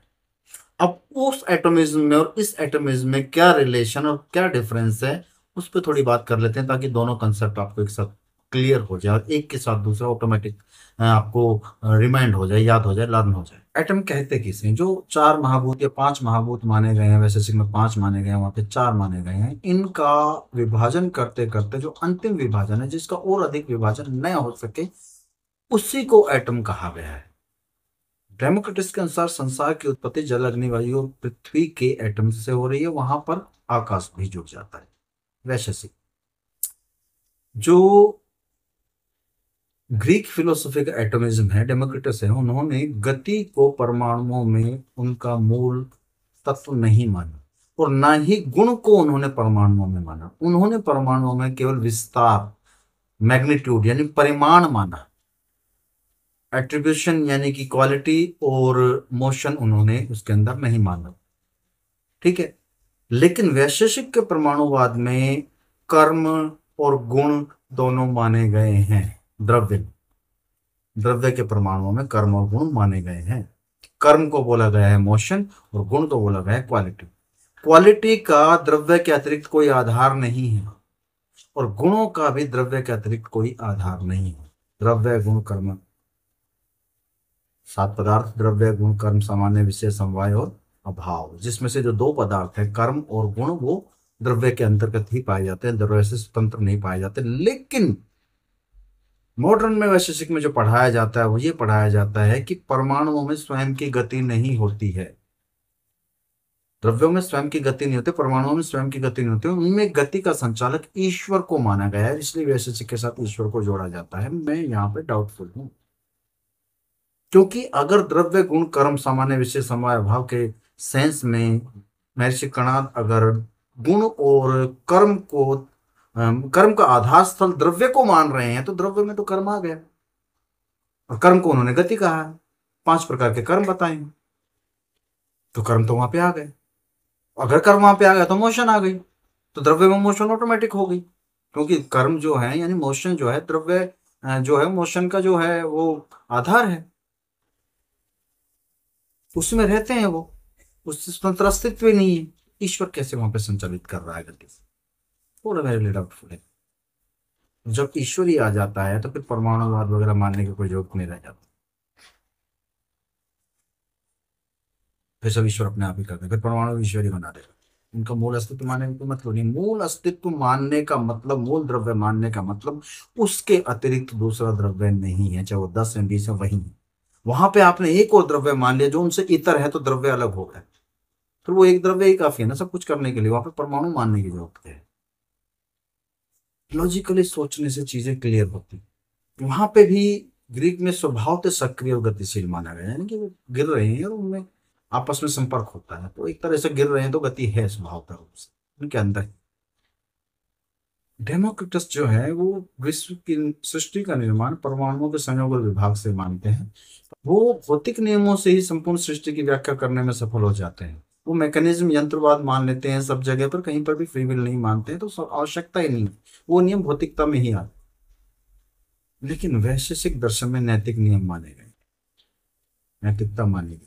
वो नैतिकता मानी गई है तो कहीं ना कहीं फ्री विल आ गई है, फिर वहां पर मैकेनिज्म नहीं रह जाता। हाँ, एक मूल अंतर ये है कि जो यूनान का डेमोक्रिटस का जो एटॉमिज्म है, उसमें जो आपके आत्मा है वो भी परमाणुओं से निर्मित मानी गई, गोल और चिकने शुद्ध परमाणु से निर्मित मानी गई। जबकि वैशेषिक फिलोसफी में आत्मा को परमाणुओं से निर्मित नहीं माना है, आत्मा को एक डिफरेंट द्रव्य माने हैं, 9 द्रव्य माने हैं वैसे वैसे कणाद में, जल, अग्नि, वायु, पृथ्वी, आकाश, जो एटम्स से बनते हैं। फिर उन्होंने माना मन, आत्मा, दिक् और काल। मन और आत्मा अलग है, मन भी एटम से बना है, लेकिन वो सिंगल एटम है, किसी के साथ इंटरेक्शन नहीं करता, लाइक पॉजिट्रॉन। और जो आत्मा है वो अपने आप में एक द्रव्य है, वो एटम से नहीं बनी, आत्मा एटम से बनी हुई मानी जा सकती। अब हम बात करेंगे चौथे स्कूल की, ग्रीक, अर्ली ग्रीक फिलोसफी का जो चौथा स्कूल था, सोफिस्ट। और इन सोफिस्टों का जो सबसे बड़ा नेता, सबसे बड़ा गुरु हुआ, वो हुआ प्रोटागोरस। प्रोटागोरस वो फिलोसोफर था जिसके प्रिंसिपल के बेस पे आज के दिन आप एंथ्रोपोलॉजी नाम का एक विषय पढ़ते हैं, जो मानव केंद्रित है, जो सब मानव को ही केंद्र में रखता है। प्रोटागोरस का एक कथन है, man is the measure of all things. मनुष्य सभी ज्ञान, सभी वस्तुओं का मापदंड है। टोटल सब्जेक्टिविटी है प्रोटोकॉल्स। मैंने आपको सब्जेक्टिविटी ऑब्जेक्टिविटी का डिफरेंस समझाया था। टोटल सब्जेक्टिविटी, सापेक्षतावाद है, सब कुछ रिलेटिव है। उनका सिद्धांत है नैतिक सापेक्षतावाद का। नैतिकता जो होती है वो एब्सोल्यूट स्टैब्लिश नहीं करती, यानी कि सत्य को अपने आप में, सत्य जो है वो अपने आप में निरपेक्ष नहीं है, शुद्ध नहीं है। सत्य कभी सार्थक भी हो सकता है, कभी निरर्थक भी हो सकता है। सत्य कभी लाभदायक हो सकता है, कभी हानिकारक भी हो सकता है। तो सत्य डिपेंड करता है व्यक्तिगत नीड पे, व्यक्तिगत चॉइस पे। इसी तरह जितने भी नैतिक नियम है वो सब व्यक्तिगत चॉइस पे डिपेंड करते हैं। यही उनका नैतिक सापेक्षतावाद है। कोई भी नैतिक नियम अपने आप में स्थापित नहीं हो सकता, वो मनुष्य के उपयोग के अनुसार स्थापित होता है। ये सब्जेक्टिविटी है, ये रिलेटिविज्म है। इसको बोला गया है मॉरल रिलेटिविज्म, और ये सोफिस्ट ने प्रपोज किया है। प्रोटेगस प्रोटेगोरस की और ये सोफिस्ट जो थे शब्द जाल के बड़े महारथी होता था। शब्दों का खेल बड़ा जबरदस्त खेलते थे। एक एग्जांपल मैंने इस वीडियो के शुरू में आपको प्रोटेगोरस और उसके एक शिष्य का दिया, किस तरह शब्द जाल खेलते हैं। एक और एग्जांपल दूं तो उसी किताब में एक और एग्जांपल है बहुत अच्छा, कि एक लड़का होता है, युवा होता है, वो राजनीति में एंटर होना चाहता है, वो पॉलिटिशियन बनना चाहता है। तो उसकी माँ उसे कहती है कि बेटा पॉलिटिशियन मत बनो, यदि तुम पॉलिटिशियन बनोगे तो तुम्हें झूठ बोलना पड़ेगा। तुम अगर झूठ बोलोगे तो ईश्वर तुमसे नाराज हो जाएंगे, और झूठ नहीं बोलोगे, सत्य बोलोगे, तो जनता तुमसे नाराज हो जाएगी। सवाल तो सही है। अब इसी को वो जो युवा था, वो बेटा था, उसने कहा कि ना माता श्री, मैं पॉलिटिक्स में तो जरूर जाऊंगा, क्योंकि पॉलिटिक्स में जाऊंगा या तो मैं झूठ बोलूंगा या सत्य बोलूंगा। अगर मैं सत्य बोलूंगा तो ईश्वर मुझसे खुश हो जाएंगे, और मैं झूठ बोलूंगा तो जनता मुझसे खुश हो जाएगी। एक ने नाराजगी को उठा लिया और एक ने प्रसन्नता को उठा लिया, और दोनों ने उन दोनों एक ही लाइन के साथ दोनों को जोड़ दिया, बदल बदल के। ये शब्द जाल है जो सोफिस्ट खेलते थे, शानदार तरीके से खेलते थे। ऐसे बहुत से एग्जाम्पल सोफिस्ट के भरे पड़े हैं। प्रोटोगरस वो व्यक्ति थे, वो सोफिस्ट थे, जिन्होंने यूनानी भाषा का व्याकरण लिखा, ग्रामर लिखी। सबसे पहले बहुत बड़ा इंपॉर्टेंट रोल है। लाइक इंग्लिश लिटरेचर में अपने वो हुए हैं जिन्होंने वो लिखा था अपना prologue to the Canterbury Tales, क्या नाम था। उन्होंने व्याकरण लिखा था लैटिन इंग्लिश भाषा का। इन्होंने भी ग्रीक भाषा का पहला ग्रामर लिखे। सोफिस्टों का भी रोल है, थे वो, उन्होंने योगदान दिया है। लेकिन कहीं कहीं पर एथेंस में जैसे बहुत कट्टरतावाद आ गया, तो जिसकी वजह से सजा सोक्रेटिस को भुगतनी पड़ी। ये भी क्षणिकवाद को मानने वाले दार्शनिक थे, जैसे हेराक्लाइटस को मान रहा है, क्योंकि सब्जेक्टिव जो होगा, सब्जेक्टिविटी में विश्वास करेगा, मनुष्य को हर चीज का मापदंड मानेगा, तो वो कहीं ना कहीं क्षणिकवाद को स्वीकार करेगा ही करेगा, क्योंकि मनुष्य से इतर तो वो कोई सत्ता मानेंगे नहीं जो निरपेक्ष हो। इनकी बड़ी प्रसिद्ध उक्ति एक और है कि सारा जो नगर है, सारा जो राज्य है, सारा जो राष्ट्र है, वो छोटे छोटे इंडिविजुअल लोगों से मिलकर बना है। तो प्रत्येक इंडिविजुअल यदि अपना विकास कर लेता है, अपने आप को बढ़ा लेता है, अपने आप को श्रेष्ठ कर लेता है, तो अन्य सभी का, पूरे राज्य का, पूरे स्टेट का, पूरे नगर का, पूरे देश का विकास ऑटोमेटिक हो जाएगा। यहीं से वो वेस्ट से समष्टि की अवधारणा प्रस्तुत करते हैं। एक मानव सभी मानव बन जाते हैं, क्योंकि एक एक करके सभी को अपना अपना विकास करना है, सभी को अपने अपने को श्रेष्ठ करना है, तो सब अपने आप श्रेष्ठ हो जाएंगे। तो इनके मानववाद का एक आदर्शवादी सिद्धांत है, तो प्रैक्टिकली अप्लाई किया जा सकता है। लेकिन इतनी बड़ी बड़ी आदर्शवादी बातें करने के बाद भी इनकी जो प्रॉब्लम थी वो थी, प्रैक्टिकल में आदर्श कहीं नहीं थे। प्रैक्टिकल में केवल धन लोलुपता, लालसा, भौतिक जीवन, भौतिक सुख था। प्रैक्टिकल में केवल मुझे क्या पसंद, माइट इज राइट था, जो मैंने कहा वही सही, आई माई मी ही सही है बस। इनके अनुसार नैतिक मूल्य समय काल परिस्थिति सापेक्ष होते हैं। हर परिस्थिति में, हर कंडीशन में वो चेंज होते रहते हैं, और वो चेंज होते रहते हैं तो उसी तरह से वो यूटिलाइज होते हैं, उसी तरह से वो इम्प्लीमेंट होते हैं, और इसीलिए वो इंडिविजुअल चॉइस बन जाते हैं कि कब किस व्यक्ति को किस तरह से किस नैतिक मूल्य को अप्लाई करना है। वो उसी हिसाब से उसे चुनाव करता है, तो ये सब्जेक्टिव हो जाते हैं। यही उनका नैतिक सापेक्षतावाद है। जैसे मैंने सत्य का एग्जाम्पल दिया, आप किसी भी नैतिक मूल्य का एग्जाम्पल उठा के देख लेंगे, वो सब इनके अंदर सब्जेक्टिव है, और वास्तव में सब्जेक्टिव ही होता है। इसमें कोई दो राय नहीं, नैतिकता सब्जेक्टिव ही रहेगी। नैतिकता एब्सोल्यूट ट्रुथ बन ही नहीं सकती, हो ही नहीं सकती। नैतिकता हमारे होने से नैतिकता है, नैतिकता हमारे बिना कहीं नहीं है वर्ल्ड में। हम नहीं है तो कोई नैतिकता नहीं है। मनुष्य है तो नैतिकता है, मनुष्य नहीं है तो फिर नैतिकता का क्या मतलब है? शेर ने अपना जानवर मार के खाना ही खाना है, उनको कौन समझाएगा कि ये हिंसा है? मतलब ही नहीं है उनको इन चीजों से। ये क्वेश्चन हमारी बुद्धि में आते हैं। इसलिए नैतिकता का जो डोमेन है वो मानव जाति का डोमेन है। इसलिए मानव जाति है तो नैतिकता है, इसलिए नैतिकता मानव जाति के बाद है। इसलिए नैतिकता डेफिनेटली सब्जेक्टिव है, सापेक्ष है, रिलेटिव। अदरवाइज कोई यूनिवर्सल प्रिंसिपल हुए बिना आप कैसे पता लगाओगे कि क्या सही है, क्या नैतिक रूप से शुभ है, क्या अशुभ है? नहीं पता लगा सकते। जैसे ही आप किसी एक चीज को सामने रखोगे कि ये परम पूर्ण रूप से शुभ है, डेफिनेटली आप 100 लोगों से पूछोगे तो कम से कम एक तो ऐसा मिल जाएगा जो उससे कह के नहीं है अशुभ है। हम सब एक किसी साथ के साथ एग्री कर ही नहीं सकते, तो किसी एक प्रिंसिपल, किसी एक नैतिक सिद्धांत के साथ, नैतिक मूल्य के साथ सभी पूरी मानव जाति एक नहीं हो सकती है। चुनाव, इलेक्शन 51-49 के फॉर्मूला पे लड़े जाते हैं। 100% कोई भी योजना, कोई भी सरकार, कुछ भी संपूर्ण मानव जाति को एक मत नहीं कर सकता किसी भी एक सिद्धांत के लिए, चाहे कोई सिद्धांत हो। विरोध मिलेगा ही मिलेगा।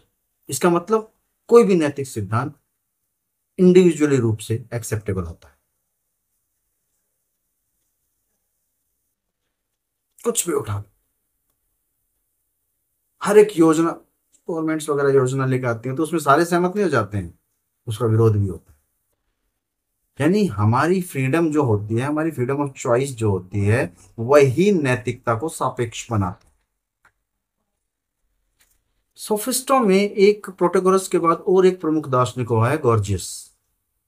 इसे इन्फेंट टेरिबल, शैतान बच्चा बोला जाता है, क्योंकि इसने ज्यादा लंबा चौड़ा नहीं लिख दिया। 3 ऐसे स्टेटमेंट दी जिससे पूरी एपिस्टेमोलॉजी का आधार डगमगाया और सब कुछ सापेक्ष, कहीं ना कहीं सापेक्ष प्रूव होने लगा। पहली स्टेटमेंट इसने दी कि सब कुछ असत है, कुछ भी सत्य नहीं है।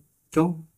क्योंकि सब कुछ समय काल परिस्थिति सापेक्ष है, चेंजेबल है, समय में बंधा हुआ है, पैदा होता है मरता है, और जो पैदा होता है मरता है वो असत्य ही रहेगा, सत्य नहीं रहेगा। पूरी फिलोसफी का निचोड़ निकाल के बता दिया उसने एक स्टेटमेंट कि सब कुछ असत।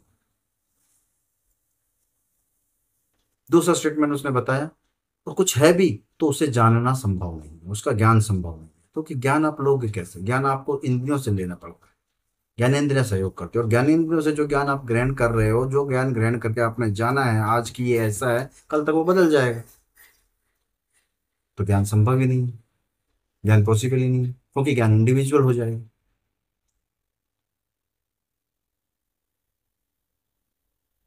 एक सब्जी बना के दी गई, एक व्यक्ति ने चखी, दूसरे व्यक्ति ने चखी, जब तक वो अंदर पहुंच के पहुंच बनी कि वो क्या स्वाद है, कैसी है वो, तब तक वो इंडिविजुअल हो गई। एक के लिए स्वाद, एक के लिए अस्वाद हो गई। ज्ञान पॉसिबल ही नहीं है। ज्ञान होता तो एक जैसा होता, ज्ञान एक जैसा हो नहीं सकता, ज्ञान पॉसिबल ही नहीं है।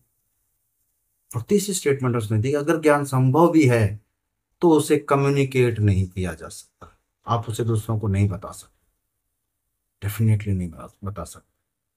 क्योंकि आप जैसे ही दूसरों को बताने जाओगे, आप वो बताओगे जो आपने समझा है, लेकिन दूसरे ने जो समझा वो अलग होगा, दूसरा उसे अपनी दृष्टि से समझेगा। जैसे आप बताओगे कि सत्य बोलना बहुत शुभ होता है, सत्य बहुत अच्छी चीज है, हमें इसे सत्य बोलना चाहिए, आपने सामने वाले को ये बात बताई, इतनी देर में ही सामने वाले के दिमाग में आपके सत्य के डायलॉग से रिलेटेड कोई घटना याद आ गई, तो उसे समझ में आया कि यार मुझे तो फायदा असत्य बोलने से हुआ था। बदल कम्युनिकेट कर ही नहीं सकते हो आप। और इन 3 स्टेटमेंट के माध्यम से गर्जियस ने पूरा का पूरा एपिस्टेमोलॉजिकल जो डायग्राम था, जो डिजाइन था, जो ज्ञान को ग्रहण करने के, ज्ञान की निरपेक्षता का, उसे समाप्त कर दिया, और सारा ज्ञान उसने सापेक्ष सिद्ध कर दिया। ये तीसरा फिलोसफर था गर्जियस, भयंकर स्केप्टिस्ट फिलोसफर। तो ये था सोफिस्ट दर्शन, और ये था आपका अर्ली ग्रीक फिलोसफी, जिसमें हमने 4 स्कूल और चार ऐसे फिलोसोफर पढ़े जो इन चार स्कूलों के बीच में स्वतंत्र रूप से फिलोसफी में आए, जिसमें हमने तीन आयोनिक फिलोसोफर पढ़े, दो स्वतंत्र फिलोसोफर पढ़े, उसके बाद तीन या चार हमने इलियाटिक पढ़े, फिर हमने दो स्वतंत्र पढ़े, फिर हमने दो जो है डेमोक्रिटस पढ़े, उसके बाद में दो सोफिस्ट पढ़े। और भी हैं, लेकिन ये मेन मेन फिलोसोफर है, मुख्य यही है जो बुक्स में। तो जैसा मैंने आपसे कहा, ये फर्स्ट पार्ट वेस्टर्न फिलोसफी का समाप्त होता है। काफी लंबा वीडियो ये बना है, और आप ये चाहते हैं कि जल्दी से जल्दी इसका सेकंड पार्ट मैं लाऊं, तो मैंने आपसे पहले बताया, मुझे subscribe, share, comment, like, what ever of दो, चैनल की ग्रो होगी। मैं जल्दी से जल्दी इसका दूसरा पार्ट लेके आऊँ, सारी ये वेस्टर्न फिलोसफी मैं आपको वीडियो में बताऊंगा। फिर आपसे कहता हूँ, please subscribe, share, like and comment. And it is very necessary, this study is very necessary for your net preparation or any other exam preparation, whatever competition you are preparing, जो भी prepare कर रहे हो आप।